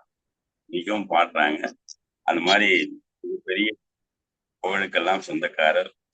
அந்த தமிழுக்கு அமுதென்று பேர், எங்கள் தமிழ் எங்கள் உயிருக்கு நேர் என தமிழை போற்றினார். இப்படிப்பட்டவர் பற்றி இந்த அரங்கத்திலே இந்த வாரம் பூரா பேசிக்கிறாங்க. இந்த வாரம் பூரா கேட்டுக்கிட்டே இருக்கலாம். அதே மாதிரி அம்மா அவர்கள் எப்பயுமே சொல்ற மாதிரிதான், நீங்கள் மாதத்தில் ஒரு நாள் கண்டிப்பாக ஒரு நாள் நீங்கள் எடுத்துக்கொள்ளலாம். அந்த நாளிலே உங்களுக்கு நீங்கள் பிடித்த தலைப்பிலே இந்த அரங்கத்திலே கண்டிப்பாக உங்களுடைய உரையை தர வேண்டும் என்று சொல்லி அறிமுகம் செய்து வைத்த என்னுடைய வாழ்த்துக்களையும் நன்றிகளையும் சொல்லி அடுத்தது குணமதி ஈகே ஐயா கொடுத்துருங்க, ஈகே ராமசாமி ஐயா கொடுத்துருங்க. நம்முடைய பெரிய அண்ணன் ஐயா அபய அம்மா. நன்றி, வணக்கம், விடைபெறுகிறேன். நன்றி. சிறப்பாக வாழ்த்துறை திருக்குறள் கமலசை அவர்களுக்கு நன்றிகள். அடுத்த வாழ்த்துறை வழங்குவதற்கு கே ராமசாமி ஐயா அவர்களை அன்பன் அழைக்கிறோம். தொடர்ந்து ஐயால இருக்குமாறு பிரம்மநாயகம் ஐயா அவர்களை அன்பன் கேட்டோம். வணக்கம். வணக்கம் ஐயா, வணக்கம். என் குரல் கேட்கிறதா? ஐயா தெளிவா கேக்குது, தொடருங்க ஐயா, தெளிவா கேக்குது. மகிழ்ச்சி மகிழ்ச்சி. இன்றைய சிறப்பு விருந்தினர் மீனா திருப்பதி அவர்களுக்கு என் பாராட்டு. எடுத்தது கண்டனர், இற்றது கேட்டனர் என்பது போல ஒரு நொடி பொழுதிலே இந்த விருந்தினரை நம்முடைய கலந்துரையாடல் நிகழ்ச்சிக்கு அமர்த்தி கொண்ட என்னுடைய கெழுதகைய நண்பர், பழமைக்கு இலக்கணமாக விளங்கக்கூடிய நண்பர் நீதிபதி நடராசன் அவர்களுக்கும், ஆற்றல் சால் திருக்குறள் காமராஜர் அவர்களுக்கும், இன்று 12 நாள் காணும் பிரம்மநாயகம் அவர்களுக்கும், இதை நடத்தி கொண்டிருக்கின்ற ஐயாவுடைய பேத்தி பிஞ்சுகளுக்கும் என்னுடைய வாழ்த்து. உரையின் தொடக்கத்தை நான் இழந்து விட்டேன். அதே போல மீனா திருப்பதியை பற்றிய வாழ்வியலை சொல்லுவதென்ற வாய்ப்பையும் நான் தவிர்த்து விட்டேன். ஏனென்றால் அது மிகவும் உணர்ச்சி பூர்வமானது. அவர்கள் கடந்த 3-4 திங்களாக இலக்கிய நிகழ்ச்சிகளில் பங்கு பெறுவதில்லை. அதற்கு வேறு சில காரணங்கள் உண்டு. ஆனால் அவரும் அவருடைய குடும்பத்தாரும் திராவிட இயக்கம் என்ற செழுமையான பாத்தியிலே வளர்ந்த வரலாற்றை உடையவர்கள். ஆகையினாலேதான் அவருடைய பார்வையில் வரலாற்று உணர்வு மிகுதியாக வெளிப்பட்டது. தமிழால் இணைவோம் என்ற அமைப்பினுடைய ஒரு இன்றியமையாத புரவலர். இதுவரை கல்லூரிகளில் 6 கருத்தரங்குகள் நடத்துவதற்கு அவர் புரவலராக இருந்து பங்காற்றி இருக்கிறார்கள்.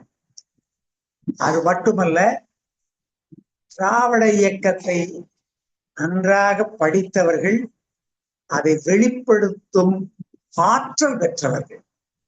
மரவலாக எளிய மனிதருக்கு புரியும்படியும் பேச தெரியும். ஆய்வாளர் கூட்டத்திலே களமாடமும் அவருக்கு தெரியும். ஆகையினால அவர் இசைவளித்தமைக்காக அவரை நான் பாராட்டுகின்றேன். அதுல நடராசன் அவர்கள் சொல்லி காட்டியது போல அச்சம், நாணம், மடம், பயிர்ப்பு இறையனார் களவியல் உரையிலே முதலாக நக்கீரர் பயன்படுத்திய தொடர். அதை கிளிப்பிள்ளை போல நம்மில் பலர் சொல்லிக் கொண்டே வந்தோம். இன்று மடம் என்றால் என்ன, பயிர்ப்பு என்றால் என்ன என்பதற்கு அருமையான விளக்கம் சொல்லிவிட்டார் நம்முடைய மீனா திருப்பதி அம்மா அவர்கள். அது மட்டுமல்ல, இந்த பெண் கல்வியை சொல்லுகின்ற பொழுது ஒரு ஒப்பீட்டு நிலையிலே சொன்னார்கள். குடும்ப விளக்கையும் 2 வீட்டையும் இணைத்து. இப்படி ஒப்பிட்டு சொல்வதிலே தான் ஒரு இனிமை இருக்கிறது. அதிலே தான் ஒரு புதுமையும் இருக்கின்றது. பாரதிதாசனுடைய பெண் குழந்தை தாலாட்டு, எல்லாம் கடவுள் செயல் என்று தொடை நடுங்கும் பொல்லாங்கு தீர்க்க வந்த புதிய வழி அப்படின்னு இருக்கு. அவருடைய குருநாதர் பாரதியாருடைய பாட்டு, தெய்வம் நமக்கு துணை பாப்பா, ஒரு தீங்கு வர மாட்டாது பாப்பான்னு இருக்கு. குருநாதர் திணிக்கின்றார். ஆன்மீகத்தில கொஞ்சம் கற்பனையை பூட்டி, கொஞ்சம் அரசியலை ஊற்றி பாரதியாரே ஆன்மீகத்தை அழுக்கு அடைய செய்து விட்டார். ஆனால் பாரதிதாசன் அப்படி அல்ல. அவருடைய சுப்பிரமணிய துணிவது சுத்தமான ஆன்மீகம். அவருடைய சண்முகம் பழட்டு சுத்தமான ஆன்மீகம். அவருடைய தாலாட்டு சுத்தமான 100க்கு 100 சுத்தமான பொன் போன்று நாத்திகம். அது சமரசம் செய்து கொள்ளாத நாத்திகம். அதாவது பெண்களுக்கு தான் ஆண்களை விட ரொம்ப கடவுள் பக்தி. எல்லாம் கடவுள் செயல் என தொடை நடுக்குகின்ற பெண்களுக்கு இது முட்டாத்தனம், இது தேவையில்லை என்று சொல்லி புதுமை செய்ய வந்தவள் என்று அந்த பெண் பிள்ளையை தாளாட்டினாள் என்பதை மீனா திருப்பதி அம்மா மிக அழகாக நேர்த்தியாக எடுத்துரைத்தார்கள். பேச்சை மிகச் சிறப்பாக அவர்கள் அணியப்படுத்தி இருந்தார்கள். நடராசன் அவர்களும் நம்முடைய காமராஜ் அவர்கள் சொல்லியது போல அவருடைய பேச்சினுடைய கட்டமைப்பு நன்றாக இருந்தது. நான் பிற்பகுதியைத்தான் பார்த்தேன், முதல் பகுதியை கேட்கையிலேயே என்று நான் வருத்தப்படுகின்றேன், ஏக்கம் கொள்கின்றேன். எனக்கு நினைவூட்டிய காமராஜ் அவர்களை நான் மறக்கவே மாட்டேன். ஏனென்றால் ஒரு நிகழ்ச்சி நடத்துகின்றவர்கள் எத்தனை பேருடைய கவனத்தை ஈர்க்க வேண்டி இருக்கிறது பாருங்க. அது சோறாம செய்யக்கூடிய ஒரு சான்றோர் நம்முடைய காமராஜ் அவர்கள். அதனால இந்த 2 பேருடைய முயற்சியினால ஒரு தமிழ் சுரங்கத்தை கேட்க நேர்ந்தது, புதுவை முரசை முழக்கத்தை கேட்க நேர்ந்தது, புதுவை துயிலின் முழக்கத்தை கேட்க நேர்ந்தது. வாழ்க மீனா திருப்பதி. மீண்டும் அவர் நம்முடைய கலந்துரையாடலை பங்கு வருவார் என்பதை கேட்கின்ற பொழுது சிந்தையெல்லாம் இனிக்கிறது. வாழ்க அவருடைய தமிழ் புலமை. நன்றி. சிறப்பாக வாழ்த்துறை வழங்கி கே ராமசாமி ஐயா அவர்களுக்கு நன்றிகள். அடுத்த வாழ்த்துறை வழங்குவதற்கு டெல்லி பிரம்மநாயகம் ஐயா அவர்களை அன்புடன் அழைக்கிறோம். உடன் தயாரில் இருக்குமாறு கோப்பேரியன் ஐயா அவர்களை அன்பன் கேட்டுக்கொள்கிறோம். அழைத்ததற்கு நன்றி முத்துகுணமதி. தமிழுக்கும் சமூக நீதிக்கும் தன் கவிதைகளால் வலு சேர்த்த பாவேந்தர் பாரதிதாசன் போற்றுதலுக்குரியவர். இன்றைய சிறப்பு அழைப்பாளர் அவர்கள் பாரதிதாசன் பாவேந்தரை பற்றிய செய்திகளை எல்லாம் இங்கே தொகுத்து தந்தது மகிழ்வை தந்தது. வள்ளுவன் தன்னை உலகினுக்கே தந்து மாண்புகள் கொண்ட தமிழ்நாடு என்று பாடினார் பாரதியார். தமிழ் கூறும் நல்லுலகுக்கு மட்டுமின்றி மூடப்பழக்கங்கள் எங்கெல்லாம் இருந்ததோ அங்கெல்லாம் அதை ஒழிப்பதற்காக கிடைத்தவர் புதுவை தந்த குயில் நம்முடைய பாவேந்தர். அவரை பற்றிய செய்திகளை மிக அழகாகவும் தெளிவாகவும் சிறப்பாகவும் இங்கே தந்த சிறப்பு அழைப்பாளர் மீனா திருப்பதிக்கு கலந்துரையாடுவோம் பேரவை கடமைப்பட்டிருக்கிறது. இந்த மாதம் பாவேந்தருடைய பிறந்த நாளும் நினைவு நாளும் இதே மாதத்தில் வருகிறது. அதை ஒட்டி பாவேந்தரை பற்றிய சிறப்புகளை இங்கே விவரித்த சிறப்பு அழைப்பாளர் மீனா திருப்பதி அவர்களுக்கு கலந்துரையாடுவோம் பேரவையின் சார்பாக வாழ்த்துக்களையும் பாராட்டுகளையும் தெரிவிப்பதில் மிகுந்த மகிழ்ச்சி கொள்கிறோம். வாய்ப்பிற்கு நன்றி, வணக்கம். சிறப்பாக வாழ்த்துறை வழங்கி டெல்லி பிரம்மநாயகம் ஐயா அவர்களுக்கு நன்றிகள். அடுத்ததாக வாழ்த்துறை வழங்குவதற்கு கோப்பேரியன் ஐயா அவர்களை அன்பன் அழைக்கிறோம். தயாரில் இருக்குமாறு லட்சுமி ஜெயக்குமார் அம்மா அவர்களை அன்பன் கேட்டுக்கொள்கிறோம். இணைப்பில் இணைந்திருக்கின்ற அனைவருக்கும் வணக்கம்.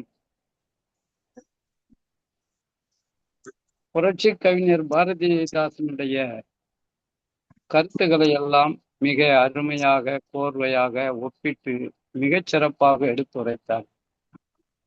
அதுவும் இந்த காலத்துல பாரதிதாசனாருடைய பிறந்த நாள் 29ஆம் தேதி வருகிறது. மறைந்த நாள் 21. நாங்கள் ஒரு 20 வருடமாக பாரதிதாசன் பிறந்த ஊருக்கு சென்று மாலை அணிவித்து அவர் இருந்த வீடுகளையும் அவரோடு பழக்கப்பட்டவர்களையும் சந்தித்து பேசிக்கொண்டு வந்து கொண்டிருக்கிறார். ஆனால் இந்த மாதம் 29 என்பது ஒரு பெரிய சிறப்பிற்குரியது. அதில் அம்மையார்கள் பேசிய பேச்சு மிக சிறப்பு. வெறும் பாரதிதாசனுடைய கவிதை மட்டும் எடுத்து சொல்லாத அந்த வீரமங்கை வேலனாச்சி, அவர்களோடு இருந்த குயிலி, முத்துலட்சுமி ரெட்டி போன்ற சான்றோர்களை எல்லாம் வரலாறுகளை எல்லாம் எடுத்து சொன்ன விதம் மிகவும் அருமை, மிகவும் அருமை. அது மட்டுமில்ல, இந்த பாரதிதாசன் புரட்சிகரமாக தாலாட்டு பாடினான் என்று பல அருமையான கருத்துக்களை சொன்னார். அவர் பாடியதுல ஒரு பெரிய மனசுல என்னன்னா, சாணிக்கு பொட்டு விட்டு சாமி என்பார் செய்கைக்கு நாணி கண்ணுரங்கு அப்படின்னு சொல்லுவார். இந்த சாமிக்கு பொட்டு விட்டு சாணியை எடுத்து அதுல ஒரு பொட்டு வச்சுட்டு இவர் தான் கடவுள்னு சொல்றாங்களே, இது மூட நம்பிக்கை அப்படின்னு தெளிவா எடுத்து சொன்னவர் பாரதிதாசன். அது மட்டுமல்ல, சின்ன வயதிலே அவர் முருகன் பக்தி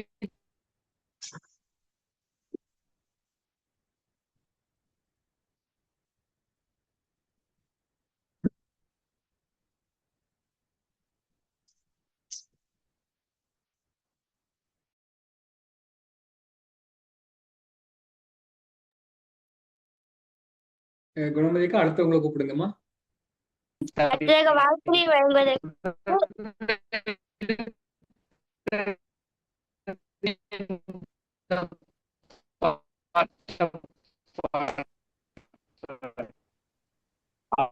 வாழ்த்துறை வழங்குவதற்கு லட்சுமி ஜெயக்குமார் அம்மா அவர்களை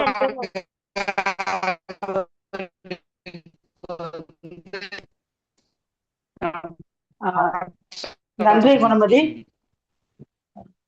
இன்று பேசிய மீனா அவர்கள் வேற யாரும் பேசுற மாதிரி தெரியுது. குணமதி,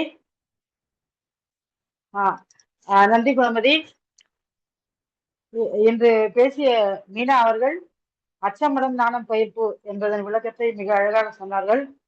அதிலே அந்த மடம் பயிர்ப்பு என்பதன் விளக்கம் நானும் இப்போதுதான் தெரிந்து கொண்டேன். அது போலவே கேக்குதா குணமதி? குணமதி, நான் பேசுறது கேக்குதா? கேட்கவில்லையா? கேக்குதுங்கம்மா. இப்ப கேக்குதா?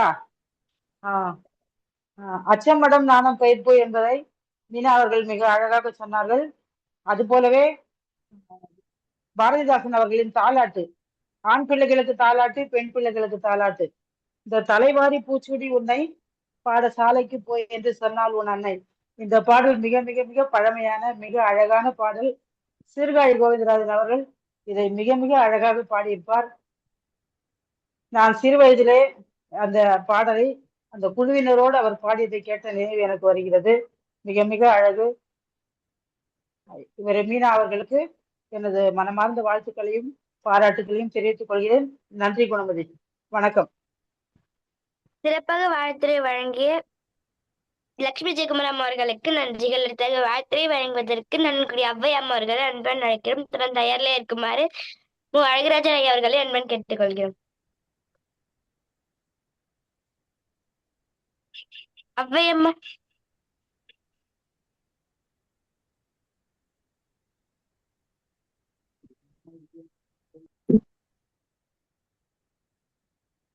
சிறப்பாக பாவேந்தருடைய என்று சொல்லாமல் புரட்சி கவி என்று சொல்வதுதான் பொருத்தம். ஏன்னா நிறைய பேர் பாவலர்களாக இருக்கக்கூடும், அதிலே சிறந்தவர்களாக இருக்கக்கூடும். ஆனால் புரட்சிகரமான கருத்துக்களை சொன்னவர் என்ற முறையிலே, அவர் வழியிலே ஒரு தலைமுறையே உருவாக்கியவர் என்ற முறையிலே அவரை புரட்சி கவி என்று குறிப்பிடுவதுதான் பொருத்தமானது. எனவே அவ்வாறே நாம் குறிப்பிடலாம். தலைகீழ் மாற்றம் என்பதுதான் புரட்சி. அந்த வகை இந்த பெண் கல்வி என்பது, பெண் குழந்தை தாலாட்டுன்னு என்ன பாடுவாங்க, அழகா வளரணும், நீ உனக்கு ஒரு நல்ல இணையர் சேரணும், நீ நல்ல பெண் குழந்தைகளையும் ஆண் குழந்தைகளையும் பெற்று பெருவாழ்வு வாழ வேண்டும். இவ்வளவுதான் ஒரு பெண்ணுக்கு கிடைக்கக்கூடிய, நல்ல வீட்டை பார்த்துக்கிட்டு அடக்க ஒடுக்கமா இருந்துரு அப்படின்னு சொல்றோம். அதே போல அம்மா அவர்கள் சொன்ன விளக்கத்துல பயிர்ப்பு அப்படிங்கிறதுக்கு ஒரு விளக்கம் சொன்னாங்க. பயிர்ப்பு என்பது எப்படின்னா, எனக்கு அது தெரியும், இருந்தாலும் நான் அதை சொல்லாம இருக்கிறது, தெரியாதது போலவே இருந்து கொள்வது, அது பெண்ணுக்குரிய இலக்கணமாக சொல்லப்பட்டிருக்கு. இப்ப இது இந்த விடை எனக்கு தெரியும், இப்ப எல்லாரும் உட்கார்ந்துருக்கோம், அப்ப இது எனக்கு தெரியும், இப்போ இதே எடுத்துக்கொள்ளுங்களேன். பயிர்ப்பு அப்படின்னா என்னங்கிறது எனக்கு தெரியும், ஆனா அவையில ஒரு பெண் அதை சொல்லக்கூடாது, தெரியாதது போலவே கேட்டுக்கொள்ள வேண்டும். அப்படியா, பயிர்ப்புன்னா என்னன்னு எனக்கு தெரியாதுங்களே அப்படின்னு சொல்லணும். அதுதான் பயிர்ப்பு அப்படின்னு சொல்லுவாங்க. அப்படியெல்லாம் பெண்ணுக்குரிய இலக்கணமாக வகுத்து வைத்திருந்தார்கள். அதையெல்லாம் உடைத்து நொறுக்கி பெண் எல்லா வகையிலும் ஆணுக்கு இணையானவள் என்பதை நிறுவியவர் புரட்சிக்கவி. அது அந்த அச்சு போக்குறதுல உள்ள சொல்லுவாரு. இப்ப அந்த மாதிரி முறை இல்லை, கணினி எல்லாம் வந்ததுனால அது அறியாம இருக்கலாம். இன்னும் ஒன்னொருக்கும் ஒரு எண்ணுக்கும் எழுத்துக்கும் அச்சு செஞ்சு வச்சிருப்பாங்க. அதை கோர்த்து கோர்த்துதான் நூல் அச்சு அச்சடிக்கப்படும். அதுல 1 அப்படின்னு இருக்குன்னா அது 11ன்னு இருக்கிற இடத்துல 1 அப்படின்னு இருக்கும். அதனுடைய மதிப்பு வேற. ஆனா அது 1தான் இல்லையா? அதனுடைய தனியா இருக்கும்போது அதனுடைய மதிப்பு 1 என்பதுதான். அது போலதான் ஒரு ஆணோ பெண்ணோ ரெண்டுமே 1தான். அது பெட்டியில இருந்தாலும் சரி, அது அச்சு கோக்க அந்த சட்டத்துல ஏற்றப்பட்டாலும் சரி, எந்த இடத்துல பொருத்தப்பட்டாலும் சரி, அது தனிப்பட்ட முறையில அது ஒத்ததுதான். ரெண்டும் எதுவும் ஏற்ற இறக்கமே கிடையாது அப்படிங்கிறத ஒரு அருமையா ஒரு கட்டுரையில சொல்லியிருப்பாரு. அதே போல மதத்தையும் மொழியையும் பிணைக்கவே கூடாது. அது அழிவு தான் வரும். மொழியும் மதத்தையும், ஏன்னா அது மறைமலையடிகள் தலைமையில பல அந்த சைவ மதத்தை பின்பற்றக்கூடியவர்கள்லாம் கூறி தமிழை வளர்க்கணும்னு பேசுறாங்க. அப்ப அவர் சொல்றாரு, ஒரு வெண்ணெய் வாழை, ஒரு அருமையான வாழை, அத சுண்ணாம்பு கற்கள் இருக்கிற இடத்துல நட்டு வச்சா அது எப்படி வளராதோ, தரையோடு தரையாதான் இருக்குமோ, அது போலதான் மதத்தையும் மொழியையும் இணைச்சிக்கலாம். தமிழ் அங்கு வளரவே வளராது, வாழாது என்று சொல்லுவார்கள். இப்படி எல்லாவற்றை பற்றியும் அருமையாக தனித்த கருத்துக்களை சொல்லக்கூடியவர். புரட்சியாளர் பெரியாரின் கருத்துக்களை ஏற்றுக்கொண்டதன் பிறகு அவருடைய அந்த போக்கு இப்படிப்பட்டதாக உயர்ந்து நிற்கிறது. புரட்சி கவிஞர் அவருடைய அந்த கவிதை போக்கினை மிக அருமையாக இன்றைய சிறப்பு அழைப்பாளர் மீனா திருப்பதி அவர்கள் எடுத்து கூறினார்கள். அருமையான ஒரு உரை, தொய்வில்லாம ஒரு நீரோடை போல அருமையான அவருடைய உரை அமைந்திருந்தது. மிக்க நன்றி, வணக்கம். சிறப்பாக வாழ்த்துரை வழங்கிய நம்முடைய அவ்வை அம்மாவர்களுக்கு நன்றிகள். அடுத்த வாழ்த்துரை வழங்குவதற்கு அழகுராஜா அவர்களை அன்பன் அழைக்கிறோம். தொடர்ந்து இருக்குமாறு திருமதி அன்னபூரணி அம்மாவர்களை அன்பன் கேட்டுக்கொள்கிறோம். நன்றி குணவதி. மற்றும் இதில் தலைமைதாய் இயக்குநராக விளங்குகின்ற தமிழின் அவர்களுக்கும் 2129 என்ற சாதனை நிகழ்வை நோக்கி விரைவாக இன்னும் 2250வது நிகழ்வு டெல்லியில் நடக்கக்கூடிய அந்த பொறுப்பை ஏற்றிருக்கின்ற பிரம்மநாயகம் அவர்களுக்கும், என்னை அழைப்பை காலையிலே டெல்லி பிரம்மநாயகம் அவர்கள் புலர்காலை பொழுது சந்தித்தாலும் அவர் சொல்ல மறந்து விட்டார். எனினும் காமராஜர் ஐயா அவர்கள் என்னை இந்த அழைப்பை விடுத்தார்.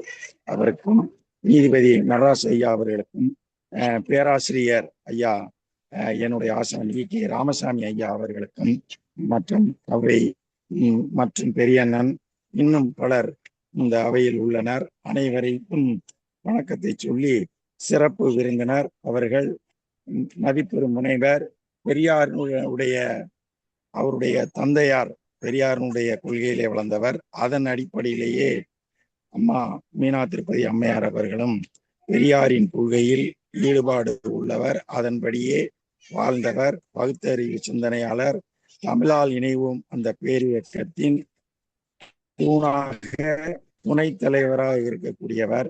இந்த அளவு ஒரு ஒருங்கிணைப்பாளராகவும் தொடர் சொற்பொழிவாளராகவும் பல அரசியல் தலைவர்கள், பெரியார், அண்ணா, கலைஞர் போன்ற மிகப்பெரிய அரசியல் தலைவர்களை எல்லாம் தொடர் சொற்பொழிவாளராக 100க்கு மேல் தமிழால் தொடர் சொற்பொழிவாளர், சிந்தனையாளர், அந்த அளவுக்கு ஆற்றல் படைத்தவர். இந்த பேச்சு பாரதிதாசனுடைய மிக தெளிவான உரை, அவருடைய குடும்ப விளக்கு, இருண்ட விளக்கு ஒப்பீடு, விதவை மறுமண ஒப்பீடு, அதை ஆதரிக்கக்கூடிய பெரியாரின் கொள்கை, புரட்சி கவிஞர் பாரதிதாசன் கொள்கையை எல்லாம் எடுத்து சொன்ன கருத்து, அந்த அச்சம், நாணம், பயிர்ப்பு, மடம், அதற்குரிய இலக்கண குறிப்பு போன்ற பல சிந்தனைகளை எல்லாம் அம்மா அவர்கள் தெளிந்த நீரோடையாக இங்கு நமக்கு சரியான நேரத்தில் நேர மேலாண்மையோடு சொன்னார்கள். மிகவும் கேட்டு மகிழ்ந்தேன்.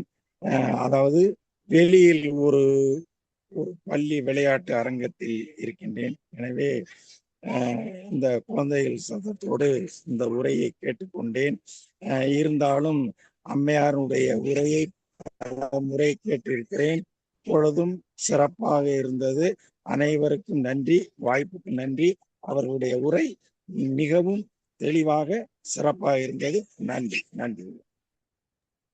சிறப்பாக வாழ்த்துறை வழங்கிய அழகராஜ் ஐயா அவர்களுக்கு நன்றிகள். அடுத்ததாக வாழ்த்துறை வழங்குவதற்கு திருமதி அன்னபூரணி அம்மா அவர்களை என்பதை நினைக்கிறேன். அழைத்ததற்கு நன்றிம்மா. இன்று சிறப்பு அழைப்பாளர் மீனா திருப்பதி அவர்களுக்கு முதற்கண் என்னுடைய வணக்கத்தை தெரிவித்துக் கொள்கிறேன். சான்றோர் பெருமக்களுக்கும் குழந்தைகளுக்கும் என்னுடைய வணக்கங்கள் பல. இன்று தலைப்பு புதுவை குயிலின் புரட்சி கீதம். அதாவது பாவேந்தர் பாரதிதாசன் தான் புரட்சி கவிஞர். அவரை பற்றி அருமையாக ஆரம்பித்தாங்க. அந்த அறிவுரை முதல்ல அவங்க அந்த சொற்பொழிவே ரொம்ப அருமையாக இருந்தது. அதாவது நிறைய பாடல்களில் அவர் நிறைய புரட்சிகரமான பாடல்கள்லாம் எழுதியிருக்காருங்கிறத சொன்னாங்க. அவருடைய தந்தை சமூக பற்றாளர். நிறைய அவருக்கு வள்ளலார் நம்ம நண்பராக இருந்தார். அந்த அடிப்படையில்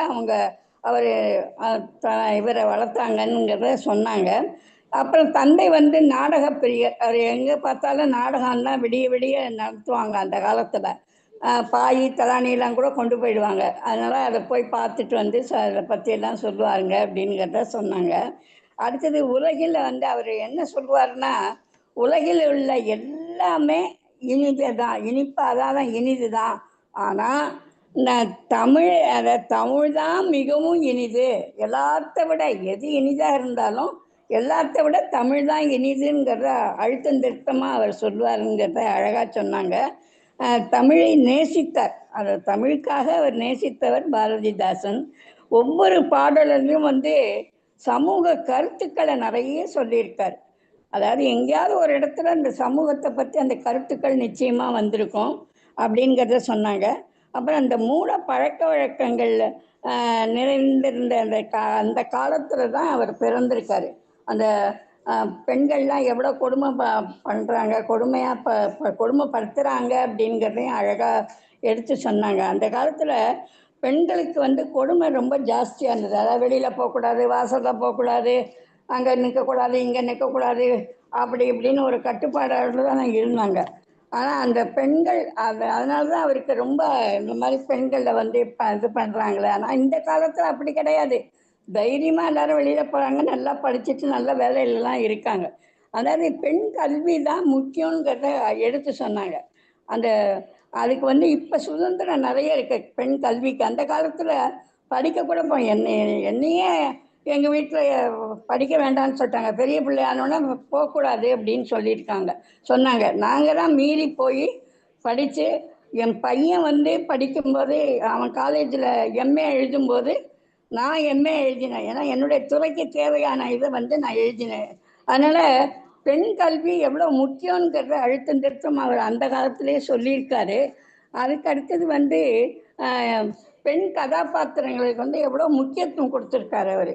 அதாவது கைம்பெண்கள், விதவை பெண்களுக்கெல்லாம் என்ன மிகவும் சோதனையெல்லாம் அந்த காலத்தில் நடந்தது. ஏதோ எதிர்க்க வந்தாலே சகுன தடை அப்படின்னு சொல்லுவாங்க. அது விதவை பெண்கள் வெளியில் நேரில் வந்தால் வரக்கூடாது, உள்ளே போயிடணும், யாரும் வரக்கூடாதுங்கிற மாதிரியெல்லாம் கட்டுப்பாடு அந்த காலத்தில் இருந்தது.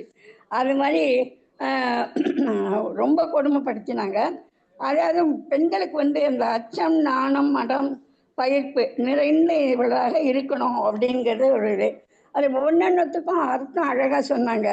அந்த அச்சம், நாணம் வேணும்னுட்டு. அடுத்த மடம்ங்கிறதுக்கு அது என்ன நெறிப்படி இருக்கோ அதுபடி நடக்கணும் அப்படிங்கிறது. அதாவது சொன்னதை சொல்லும் கிளிப்பிள்ளைன்னு சொல்லுவோம் இல்லையா, அந்த மாதிரி அந்த கிளிப்பிள்ளை மாதிரி அவங்க என்ன சொல்கிறாங்களோ அதுபடி பெண்கள் நடக்கணுங்கிறது தான் அந்த மடம் அப்படிங்கிறதுக்கு அர்த்தம் அப்படின்னாங்க.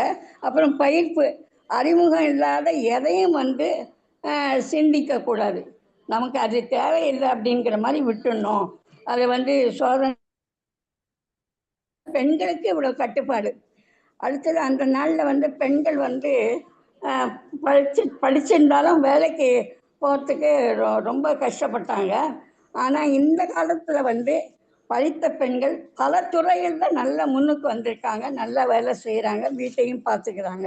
அதாவது தாய்க்கு அறிவுரை கூறுவது போல் அவர் ஒரு பாடல்கள்லாம் நிறைய எழுதியிருக்காரு. அதே மாதிரி அந்த காலத்தில் டாக்டர் முத்துலட்சுமி அம்மா, அப்புறம் ராமாமணர் அம்மா, அப்புறம் மணியம்மை, இவங்களை பற்றியெல்லாம் அழகாக எடுத்து சொன்னாங்க. ஒவ்வொருத்தரும் எப்படியெல்லாம் அந்த காலத்தில் படித்தாங்க அப்படின்னு. ஆண் குழந்தைகளுக்கு வந்து தாலாட்டு பாட்டு அதுவும் தனியாக. அதே மாதிரி பெண்களுக்கும் தாலாட்டு பாடல் வந்து அந்த குழந்தைகளுக்கு வந்து கல்வி முக்கியங்கிறது அந்த பாட்டிலேயே அழகாக சொல்லியிருக்காரு. கல்வியின் சிறப்பை வந்து அந்த பெண் குழந்தைகளுக்கு தாலாட்டு பாடும்போது கல்விதான் முக்கியங்கிறத அழுத்தம் திருத்தமாக அவர் சொன்னாருங்கிறத அழகாக எடுத்து சொன்னாங்க. அம்மாவின் பேச்சு இன்னும் எங்களுக்கு நல்ல ஒரு உற்சாகத்தை கொடுக்கறது. அதனால அம்மா அவர்களுக்கு வாழ்த்துக்கள்மா. நன்றி.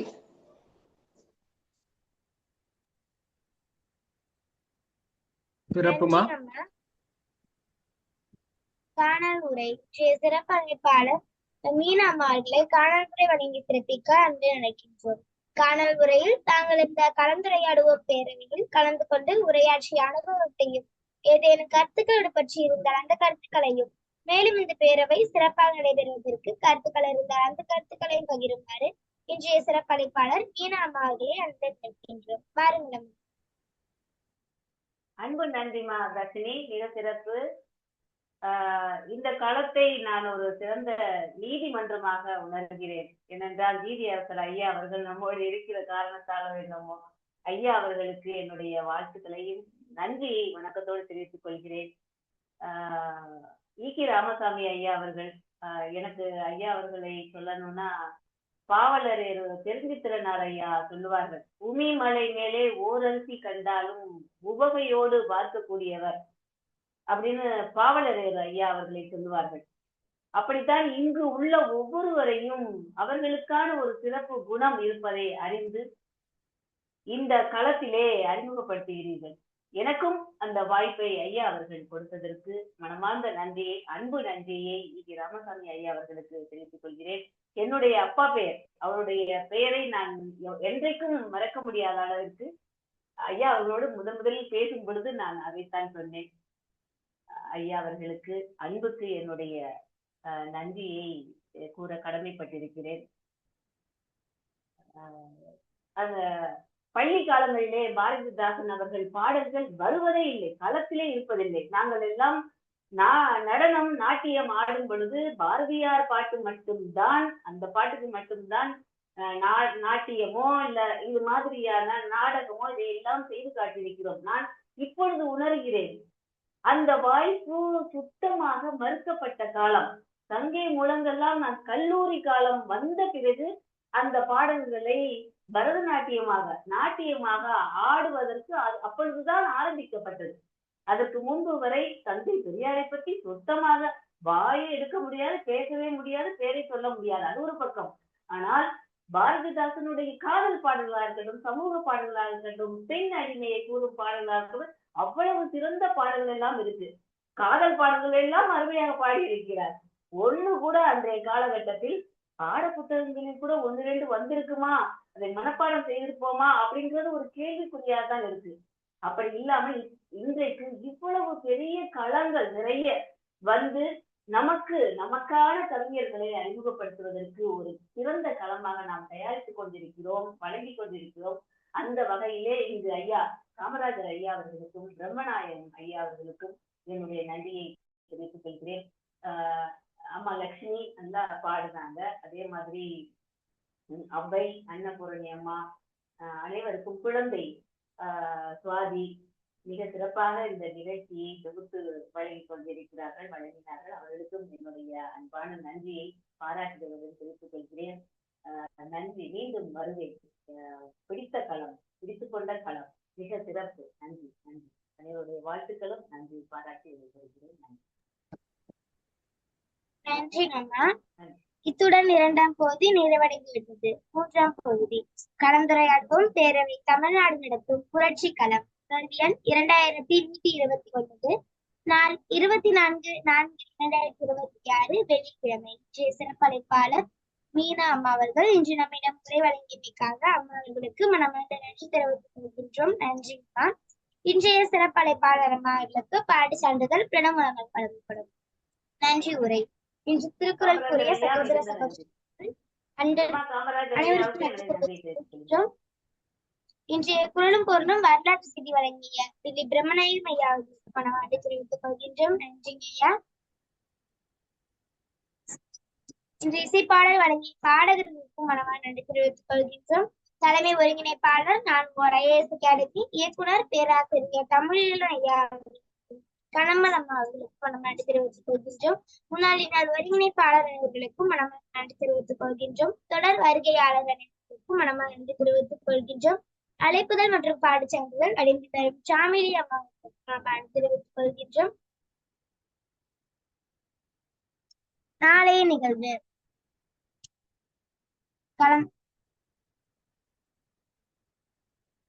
கலந்துரையாடுவோம் பேரவை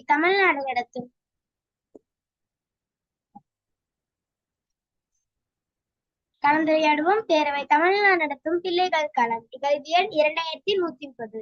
நாள் 25/4/2026 காரிக்கிழமை. அன்றைய சிறப்பழைப்பாளர் ஸ்ரீ லட்சுமி சீனிவாசன் அம்மா அவர்கள் நாளை உரையாற்றுவார். அம்மா அவர்கள் நாளை உரையாற்றுவதற்கு தலைப்பு பருவ வயது பிள்ளைகளை சமாளிப்பது எப்படி. மீண்டும் நாளை மாலை 5 மணிக்கு இணைவோம். மானமும் அறிவு மனிதனுக்கு அழகு. மனிதனை மனிதனாக்குவோம், தமிழை தமிழாக்குவோம், தமிழை தமிழாகவே ஆகும். அனைவருக்கும் நன்றி வணக்கம். நன்றிங்க ஐயா. நன்றி. மகிழ்ச்சி. சிறப்பு. முதல் பகுதியை ஒருங்கிணைத்த இசான் அவர்களுக்கும், 2ஆம் பகுதியை ஒருங்கிணைத்த முத்துகுணமதி அவர்களுக்கும், 3ஆம் பகுதியை ஒருங்கிணைத்த குரலமது அவர்களுக்கும் வாழ்த்துக்களும் பாராட்டுகளும் நன்றிகளும். இன்றைய சிறப்பழைப்பாளருக்கு சிறப்பு வணக்கம். மீண்டும் நாளை மாலை 5 மணிக்கு சந்திப்போம் என்ற நம்பிக்கை வெளிப்படுத்தி அனைவரின் ஒப்புதலோடு இணையத்தை நிறைவு செய்கிறோம். நன்றி, வணக்கம்.